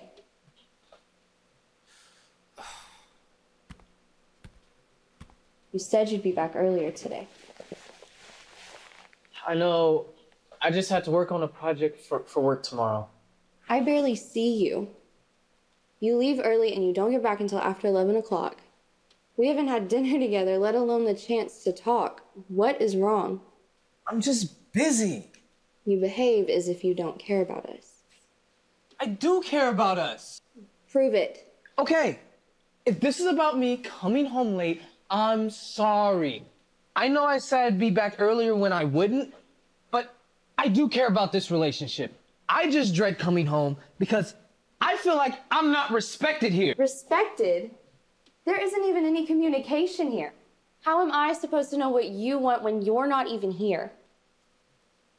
Great, you think you're the only one that needs something? I need to know that you still care about me. Don't be silly, Emily. Of course I care about you. You don't even ask me how I'm doing. I know how these things start, and I don't want to lose you.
right.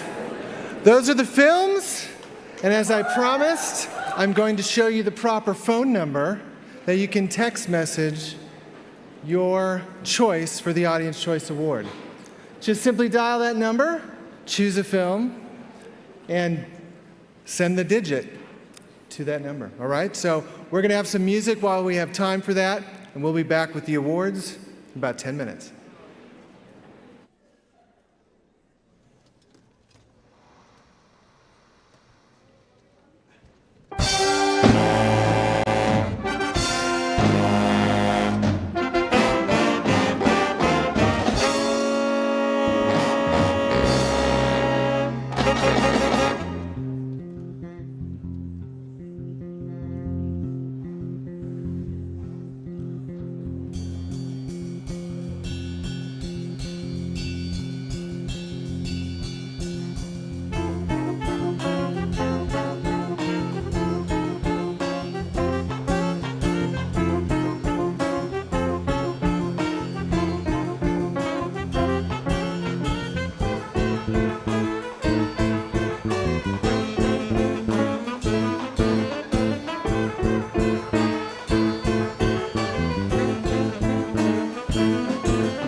Hey, everybody. Are you guys ready to learn who wins these awards tonight?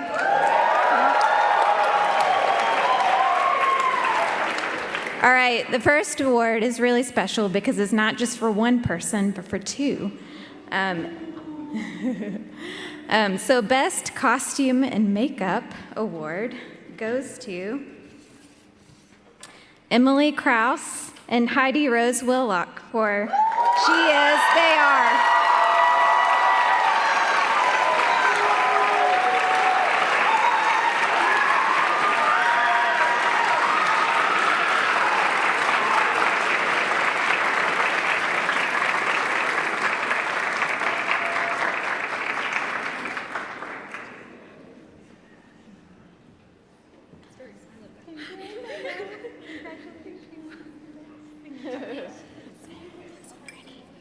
Everybody give him another round of applause.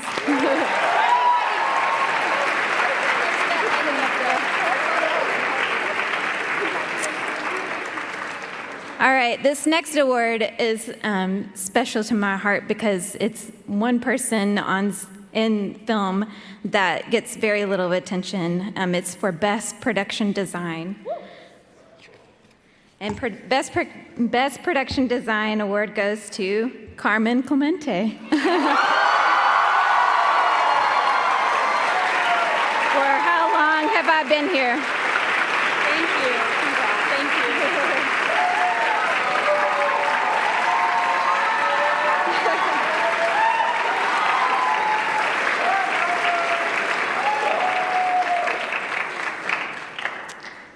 All right, now next is Best Sound Design. The award for Best Sound Design goes to Mason Catter for The Face of Music.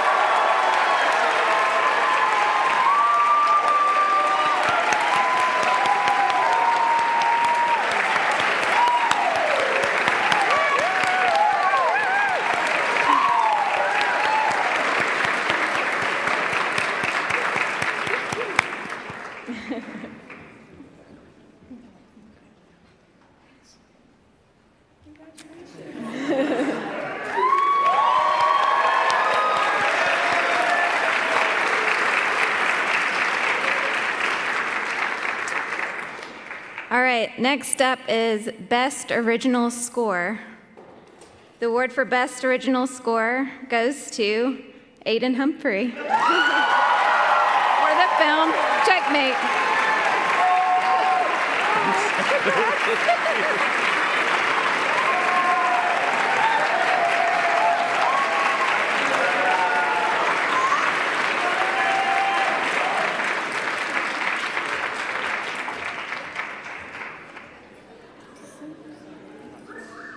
Oh, man.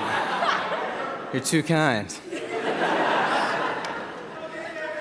Oh, I love you too, so much, really.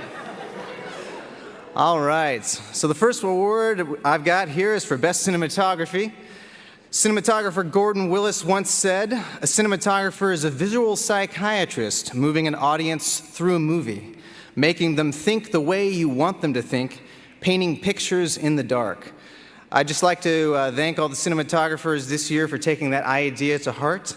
So many of your stories really, truly lived up to that, and you definitely showed us what you were trying to tell. The award for Best Cinematography goes to Ethan Hone for Sitting Ducks.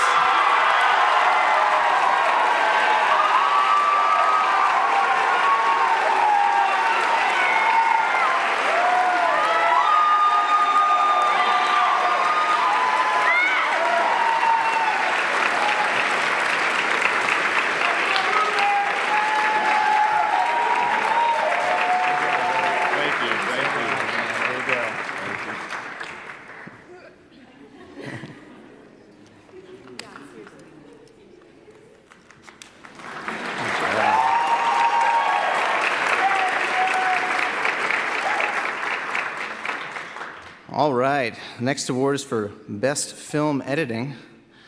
Film editors can be compared to alchemists, chefs, or puzzle masters. Each analogy is appropriate at different times. Sometimes you combine elements together and see the result in an experimental way. Other times you assemble visual ingredients together with just the right amount of pace and a pinch of digital salt. But most of the time it feels like a puzzle. And one where you're missing the piece that you actually need for the majority of the time until the end, and you finally put it together, and then, oh man, there's a movie. So this year's editors should definitely be congratulated on their puzzle-making abilities. Well done. The award this year goes to two individuals, Gavin Reed and Josh Sanders. Evans, Knight, and Miller.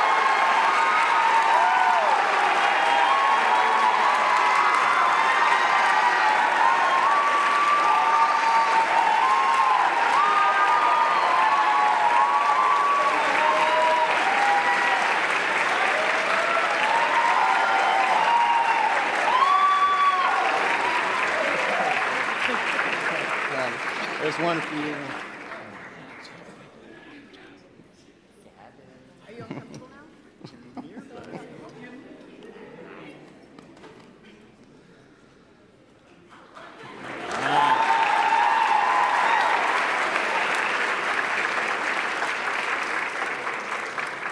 All right, the next one is for Best Visual Effects. Visual effects help us dream. Sometimes they involve a grip off to the side of camera, waving a giant foam board back and forth like a maniac trying to make a breeze. And other times they involve thousands of carefully selected clicks on a computer. In both cases, the result is movie magic. And the award for Best Visual Effects goes to Chris Phelps for How Long Have I Been Here?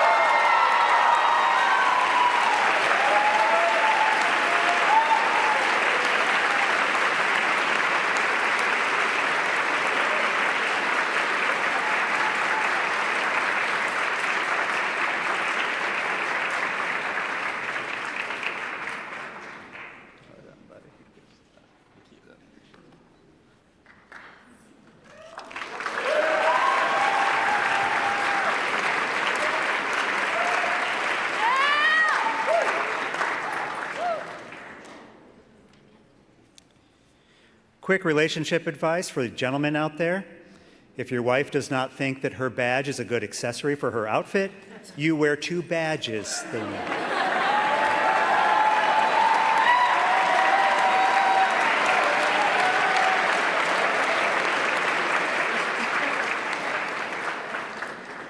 First award I'll be presenting is for Best Actor. Actress Sally Field said, "I find that's one of the great things about acting. You have the opportunity to stand in somebody else's shoes. Each character faces a dilemma in her life, and as an actor, you're able to step into that character's skin, look through her eyes. You leave transformed, a different person, because once you live a little bit of someone's life, it changes you." For his work in Transformation, the award to Best Actor goes to Gavin Oakley Reed. Sitting Ducks.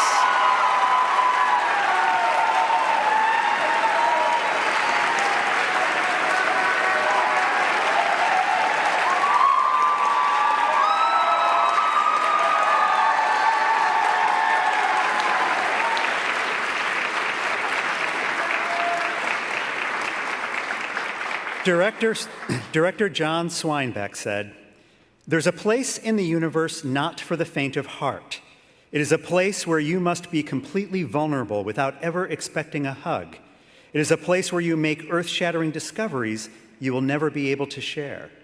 It is a place where you face the limitations of being human in the face of another's pain. That place is the film frame." For her vulnerable discoveries, the award for Best Actress goes to Krista Lane. She is They Are. How Long Have I Been Here?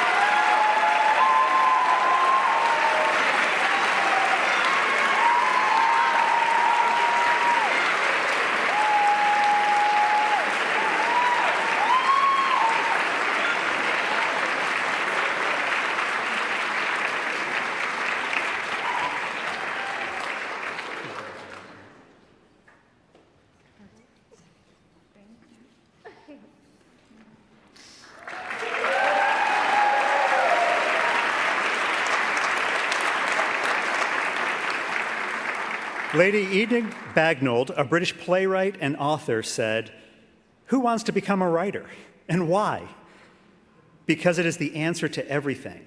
It's the streaming reason for living, to note, to pin down, to build up, to create, to be astonished at nothing, to cherish the oddities, to let nothing go down the drain, to make something, to make a great flower out of life, even if it's a cactus." For noting, pinning down, and creating a flower out of life, the award for Best Screenplay goes to Joel Pletcher, Sitting Ducks.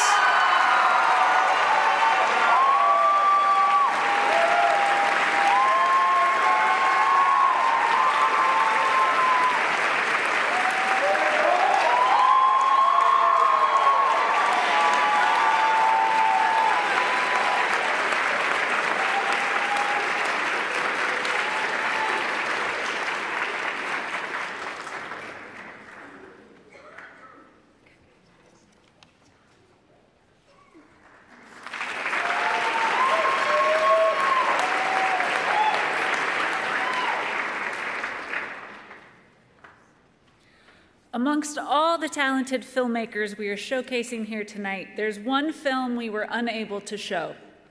However, we did not want to overlook this person's incredible gift as a filmmaker. This student has been a gift to us and will be a gift to the filmmaking community.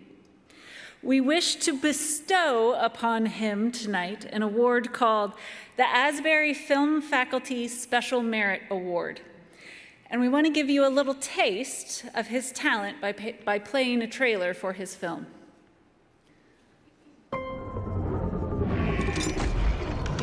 What may I do for you, detective? But we're just trying to get a full view on all that's happened. I already told you I don't know anything.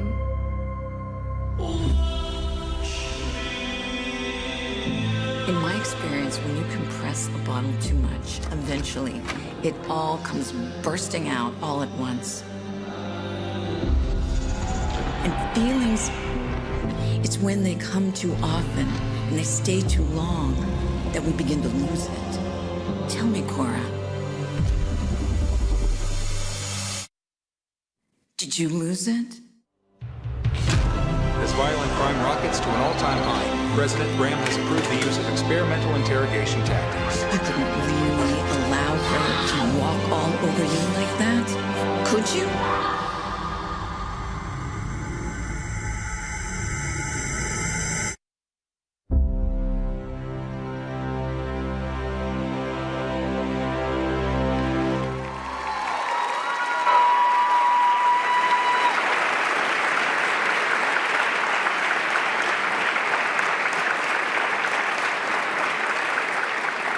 And this award goes to Chris Phelps.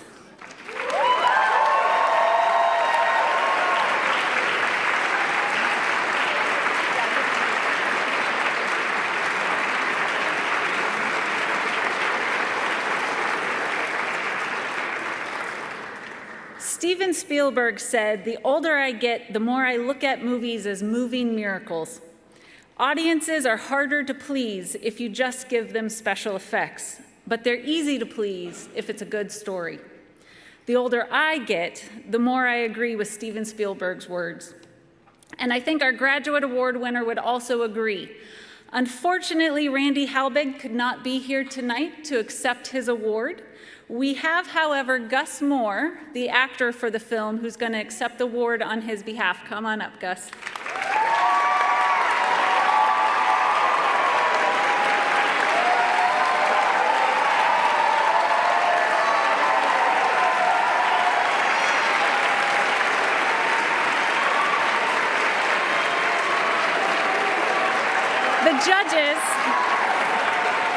The judges would also like to recognize Gus Moore's performance in the film with a special certificate.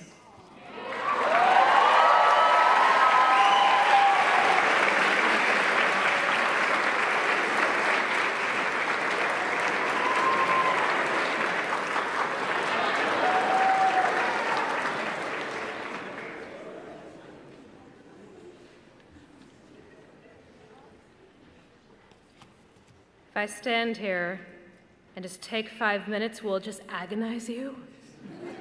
Because you know, the further on we go, the closer we get to the big ones, right? Akira Kurosawa said, "To be an artist means never to avert one's eyes." As a director, this is the essence of what we do. We must look. Whether it's difficult or funny, joyful or heart-wrenching, we have to look. Sometimes too closely, sometimes closer than we would dare in real life. Because as Robert Altman said, filmmaking is a chance to live many lives. But to give an audience that chance, a director must start with never averting their gaze, with the goal being to reach the heart of an audience through a look. Directors work with crew to get the moment just right for this very reason. They collaborate with actors to access the heart. And if they will bravely keep their eyes fixed on the heart of their story, then they have the potential to reach something deeper, our souls. That is the aim of a director's gaze and their vision. The award for Best Director goes to Kevin Combs for Checkmate.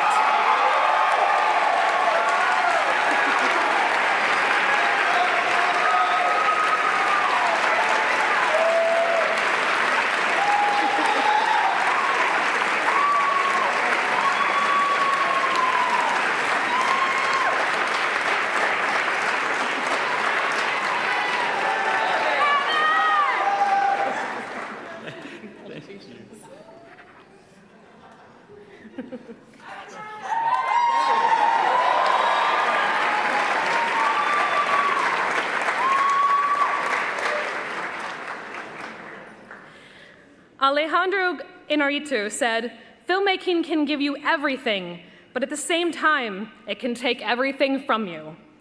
No one knows that more than a producer. Whether they have been dreaming up this story since they were 5, or joined up with a director, an actor, or other creative to help carry the torch, producers are in it for the long haul, continuing to drive a film and its crew forward despite location drops, weather issues, budget constraints, and paperwork. Oh, the paperwork. As Spielberg said, all good ideas start out as bad ideas. That's why it takes so long. So here's to the producers and their endless stamina. This year's Best Picture award goes to Chris Felt.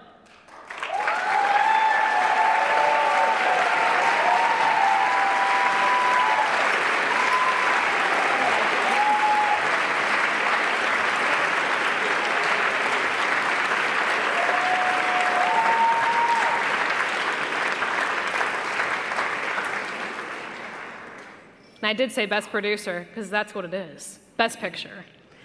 All right. Filmmaking is more than creating a film for your audience. It's about the people you collaborate with, the artists that you either deflate or empower. Any good filmmaker is a good leader that knows the value of encouragement, the power of listening to their team, and truly valuing, seeing, and serving those that they are journeying in their endeavor with to create art for others.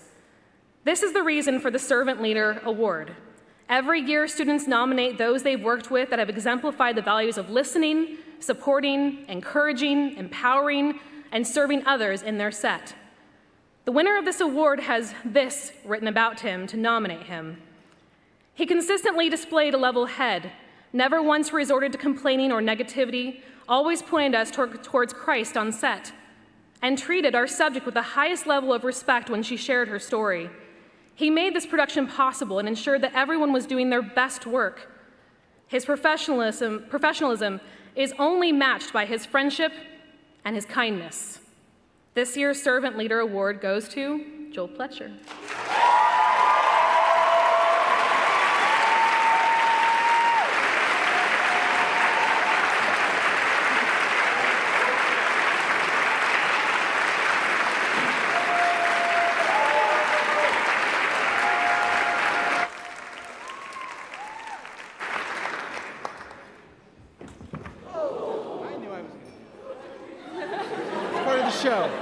Part of the show. Well, the results are clear, the phone number worked, and the Audience Choice Award goes to Liliana Fisher. How long have I been here?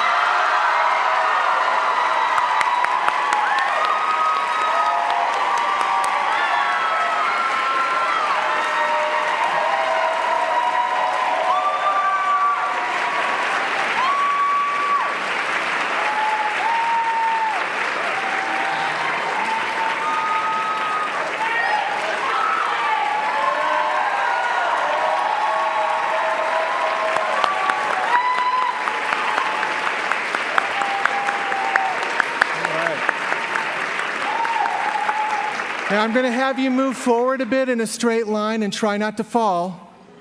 Okay? Try not to fall. And we're going to get a photograph. I know there's a few photographers out there getting this shot, so do your greatest pose.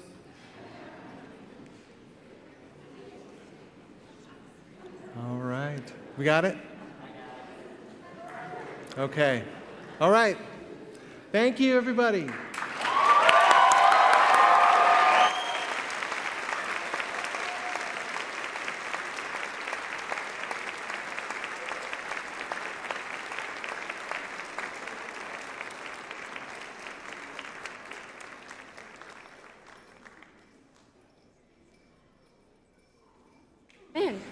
Ladies and gentlemen, one more round of applause for our winners.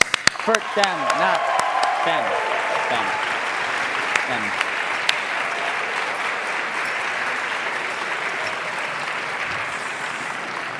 Well, you know, me and Carmen were talking during intermission, and I think we just ultimately decided that this is just not for us.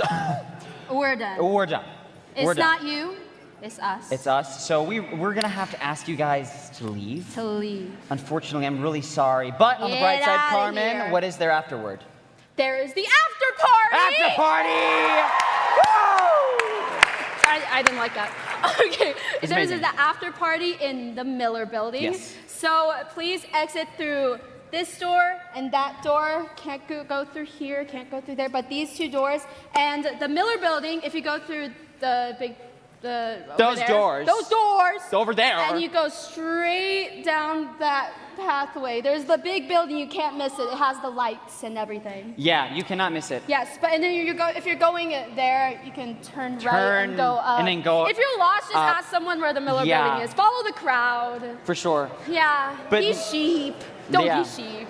Ladies and gentlemen, one more round of applause. Thank you for coming here tonight. Thank you. That was really cool. Yeah. That was really fun. Now flee. Flee. Get out of Flee. here. Flee. Get out of here. Yeah, what are they doing here still? What are they still doing Oh my here? God.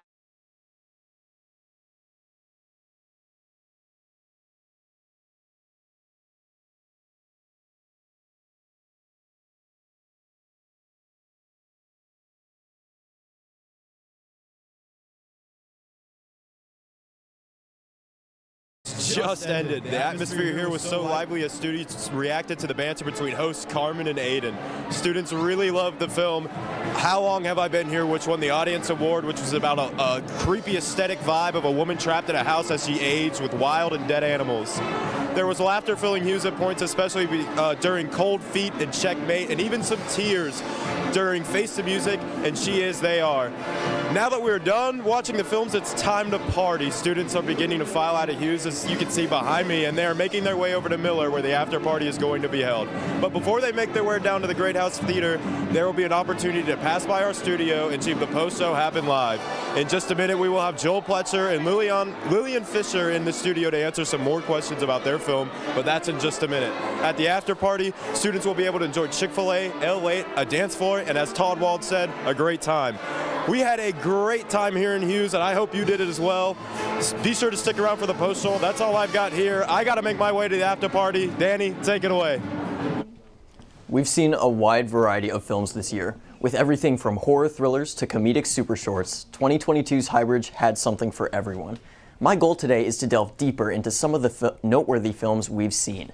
The 8 minutes you see on screen is the result of hours of writing, planning, shooting, and editing. This year's filmmakers have put in the work to give us original, creatively told stories. I'm sure the audience will be talking well into the night about the films we've seen. I'm here to give you a different perspective on the art of filmmaking, pointing out some of the details you might have missed and digging deeper into the storytelling techniques used by the filmmakers. Let's take a closer look at 3 films in particular: Sitting Ducks, Checkmate, and Honora. These films are vastly different from each other, which gives us a great opportunity to reach across genres, exploring their differences and the common ground they share. Sitting Ducks is a drama directed by Joel Pletcher. The film centers on Robert, a man wrestling with the part of himself that he blames for causing a recent breakup. The film cuts back and forth between Robert and Joy's last conversation and a scene of Robert grappling with his inner demons. Gavin Reed, a film production major here at Asbury, heads up the film as the conflicted main character. Being a passionate filmmaker himself, Gavin is able to connect with the camera in a way that steps above what we might normally see in a student film, earning him the Best Actor award. Joel's editing supports Gavin and Kylie, with the camera rarely cutting away from the actors mid-shot, holding a little longer than you might expect, such as in this scene.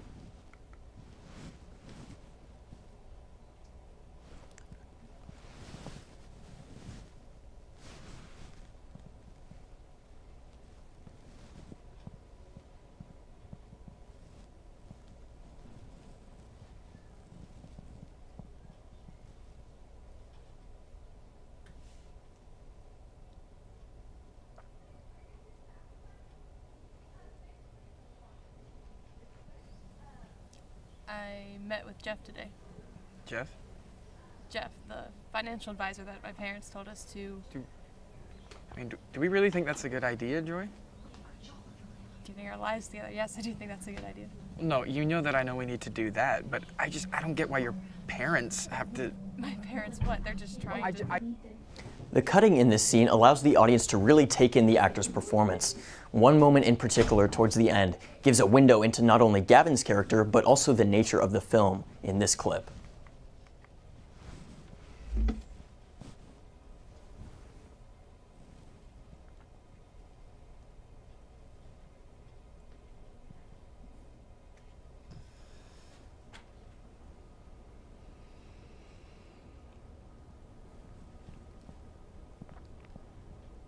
Can I try again? This scene comes at the end of the film when we've seen what the 2 leads have gone through in their relationship. A significant detail in this scene is Robert's hair, still soaked from when he wrestles with his darker side in the bathtub. This small detail blurs the line between the different realities of the film and drives home the connection between the real world of the characters and the inner turmoil that they deal with. Joel Pletcher worked very closely with his young director of photography, Ethan Hone. Already having worked on several films together, Joel and Ethan were able to establish a strong visual style of wide angles contrasted with tighter close-ups. The bathtub scenes in particular give the viewer the feeling that they are really in the environment. This is contrasted with the chaotic crisis point of the film. You are never going to amount to what you want.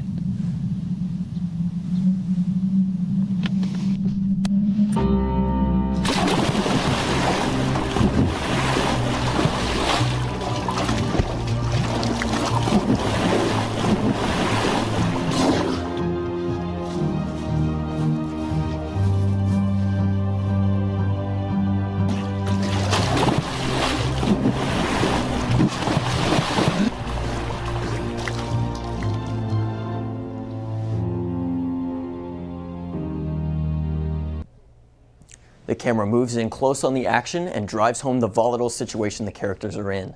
When asked about working on set, Ethan Hone said, quote, "DPing this film was such a great experience. I worked with Joel last year and we worked really well together, so when he asked me to DP, I couldn't say no. We faced a lot of struggles for sure. With the really small bathroom we filmed in, we had to get super creative. Filming the shots of Gavin and his body double, Josh Brannon, was very fun, but trying to get the right angles was difficult at times. It was a great opportunity, and I am so glad everyone can see the hard work the cast and crew put in." Sitting Ducks is very much a film that blurs the lines between the real and the metaphysical. The main dialogue between Robert and Joy is realistically written, yet takes place in what would usually be thought of as a strange place for a dinner scene. The location of this scene serves to emphasize the relationship between the characters. It's not a scene about a couple having a picnic, it's not your average dinner scene. It's about Robert and Joy and their struggle to connect at the tipping point of their relationship. What Sitting Ducks does really well is give real, tangible visuals to themes that can be very hard to portray. Self-pity, self-hatred, and regret are all touched on in this 8-minute film alone. After the film ended, I instantly wanted to watch it again. A good sign for any film, let alone one made by students. Well done, Joel, Ethan, Gavin, and Kylie. On a slightly lighter note is Kevin Combs' Checkmate, a smaller scale yet no less entertaining story about a game of chess between two opponents who never meet face to face. Our unnamed main character sits down in the library to study, yet is slowly but surely drawn into a game of chess with an unseen opponent. The story unfolds over a period of several days, with the main character becoming increasingly enthralled in the game of strategy. When her unseen opponent taunts her with a note, she is forced to step up her game, letting go of her pride and learning how to play to his level. This film utilizes all the classic tropes we would expect from a film of this genre.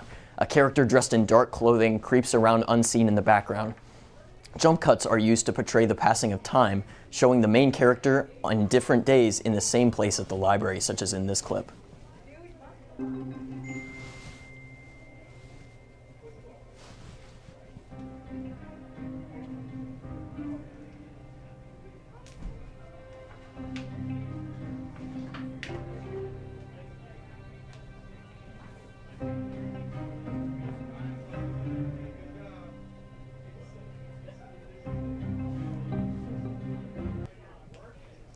The film retains this fun, almost cartoon-like nature throughout the duration. As you probably noticed by the clip, the film is completely silent other than the score. The music was composed and produced entirely by Aidan Humphrey, the guy you saw up there on the huge stage a few minutes ago. When asked about scoring the film, Aidan said, quote, "Starring in Checkmate was honestly an amazing experience. It was the first film I was asked to be a part of in front of the camera at Asbury. The crew was small, but the attention to detail was stunning from the director.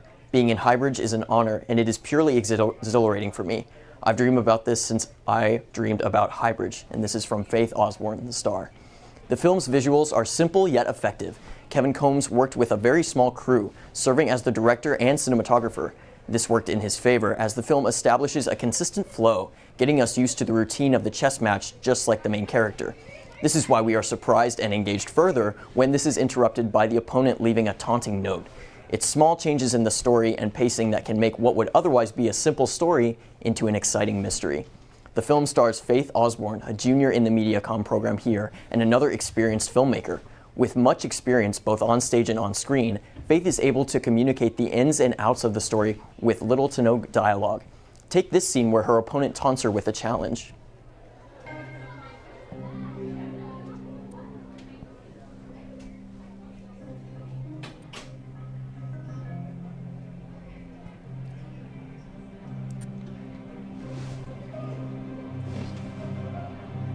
Hey, Emily. Checkmate culminates in a final scene where a foot chase is had throughout the library, featuring excellent camera work for a film which was made with basically a one-man crew. The camera follows the main character through the crowded bookshelves in pursuit of the elusive opponent. This scene ends in our hero sitting down to find that she has, in fact, lost the game. Just when you think the story has reached its end, of course, the film suddenly rewinds throughout the entirety of the story, revealing that the whole scenario was simply the main character foreseeing the possible repercussions of her move.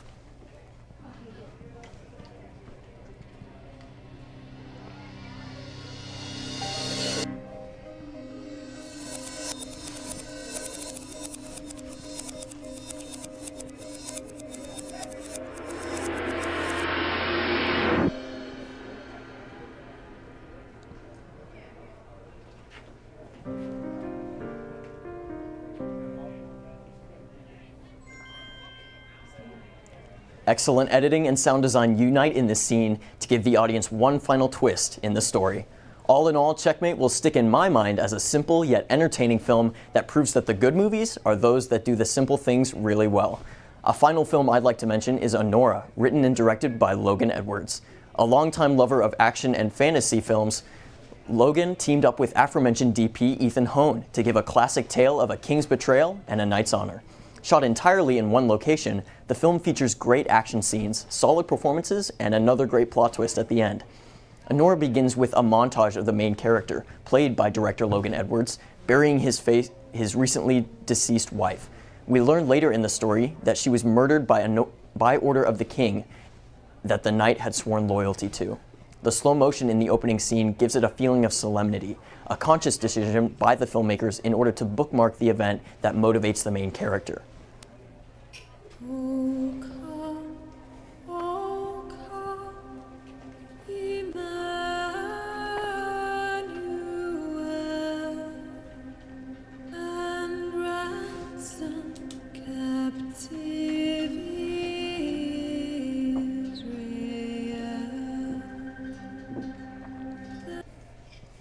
One thing I love about this film is the cross-class collaboration it involved. Senior Logan Edwards, a longtime filmmaking staple of Asbury University, enlisted the help of several freshmen on the set, whether to be on crew or extras featured in the film, such as in this clip here.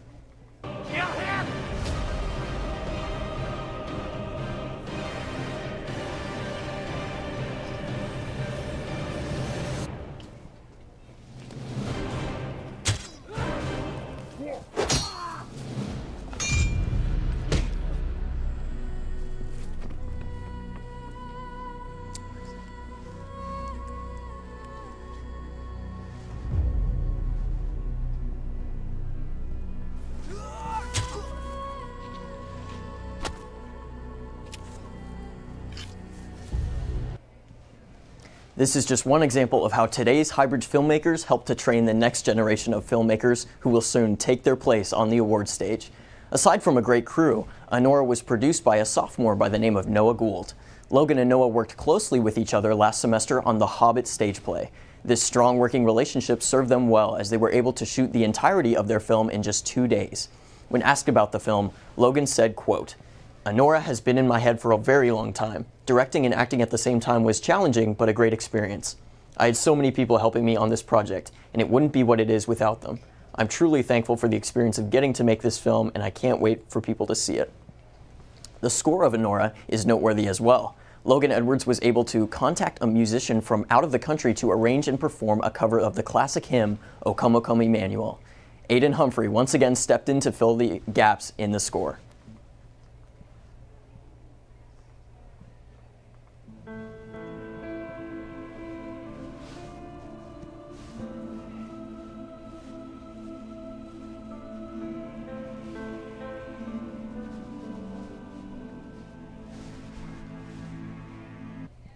Your Highbridge hosts do a lot more than just goof around on stage.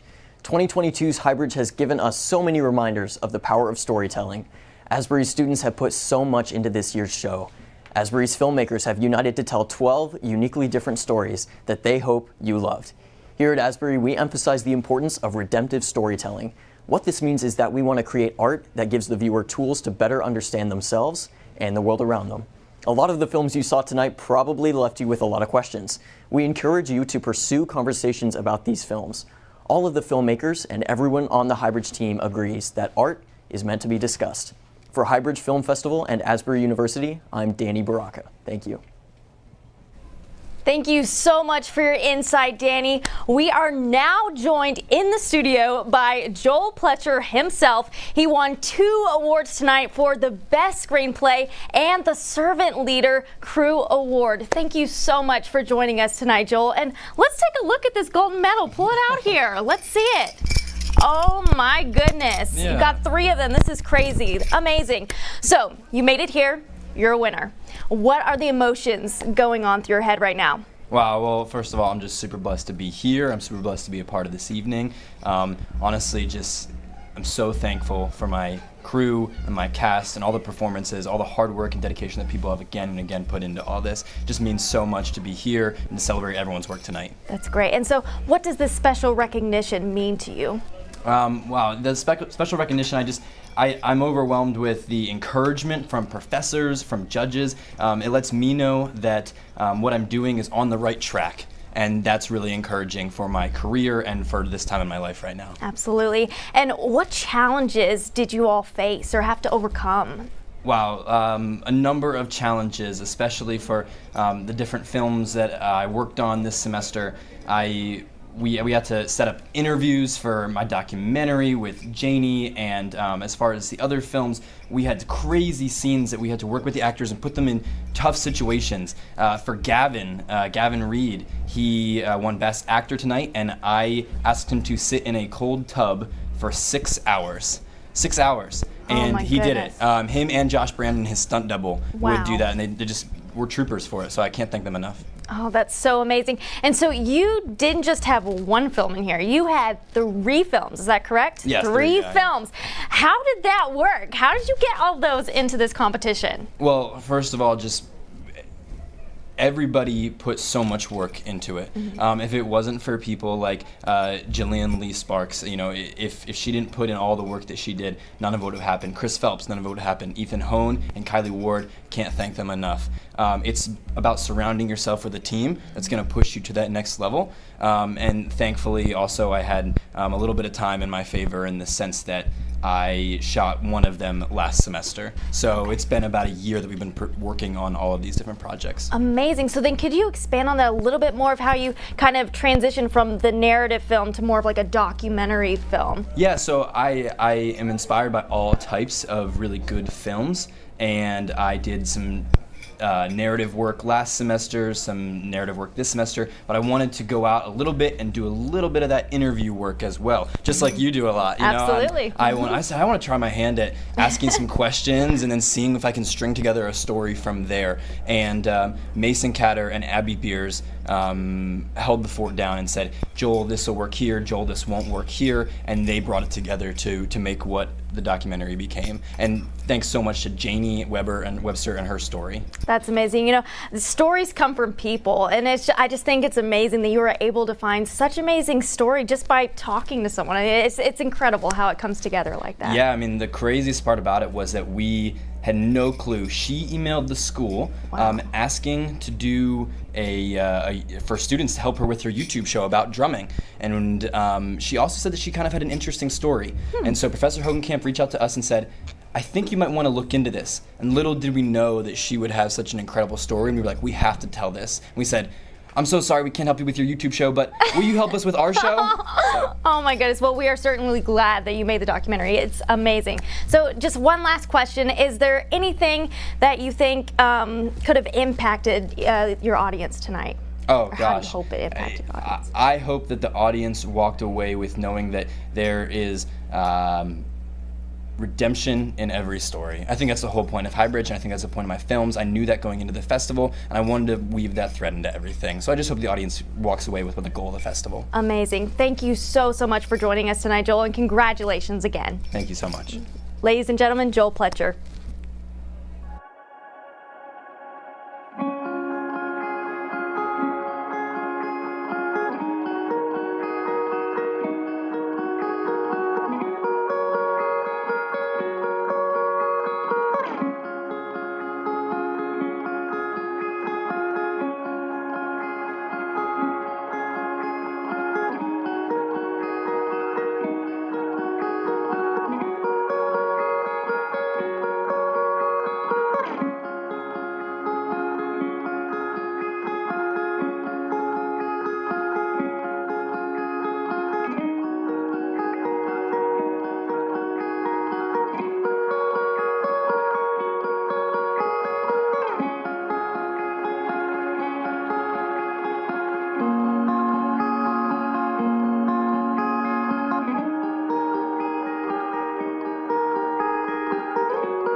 Hello everyone, I am sitting here with Liliana Fisher, who just won the Audience Choice Award, Best Production Design, Best Visual Effects, and Best Actress for her film, How Long Have I Been Here? Liliana, how are you feeling? I am flabbergasted, quite honestly. I don't know what's going on right now.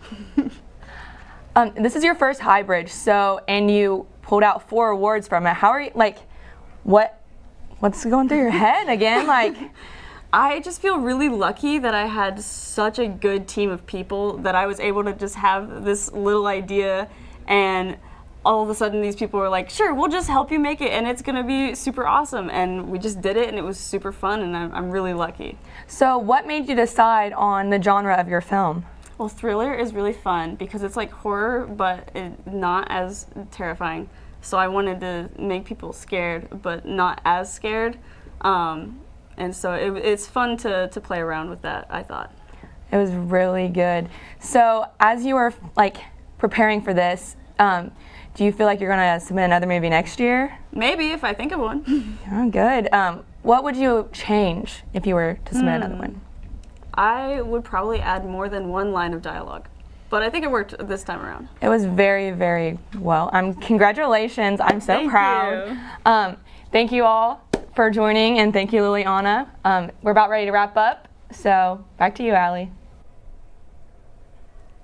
What an incredible show that was. An evening full of anticipation, excitement, and wonderful filmmaking is coming to a close. We hope you enjoyed the show, and we want to give a special thanks to those who made it happen. Thank you to the young, inspiring filmmakers who make Highbridge what it is. Thank you to Asbury University for hosting this event and seeing that it continues to grow. Thank you to the special events class who put thousands of hours into planning Highbridge this year. Thank you to Todd Wald for guiding that class year after year. Thank you to our hosts, Aiden Humphrey and Carmen Clemente, for giving us a wonderful show. And thank you to the judges for spending the time to come and be part of this incredible weekend. And thank you to our sponsors. And finally, thank you to you, the audience, for continuing to support the young filmmakers on and around our campus. Highbridge is wrapping up, but before we send you off to the after party, I want to talk about next year. Highbridge Film Festival is a yearly event that is continuously growing. It takes dozens of people and thousands of hours to make this happen. All the filmmakers that poured their hearts into this deserve all the recognition that this evening has brought them. And if you want to be involved with next year's festival, it's never too early to get started. Many of these films took months to bring together. This is an incredible opportunity to show off your creativity and filmmaking skills. High school and college students are able to submit films, so if you have a great idea for a film, get to work and we may see you next year. If you're in Wilmore, make sure to head on over to the after party. You don't want to miss it. Well, that is all we have for tonight. My name is Allie Sutton, and this has been Highbridge Film Festival. Thanks for joining us, and we hope you have a wonderful, fun evening.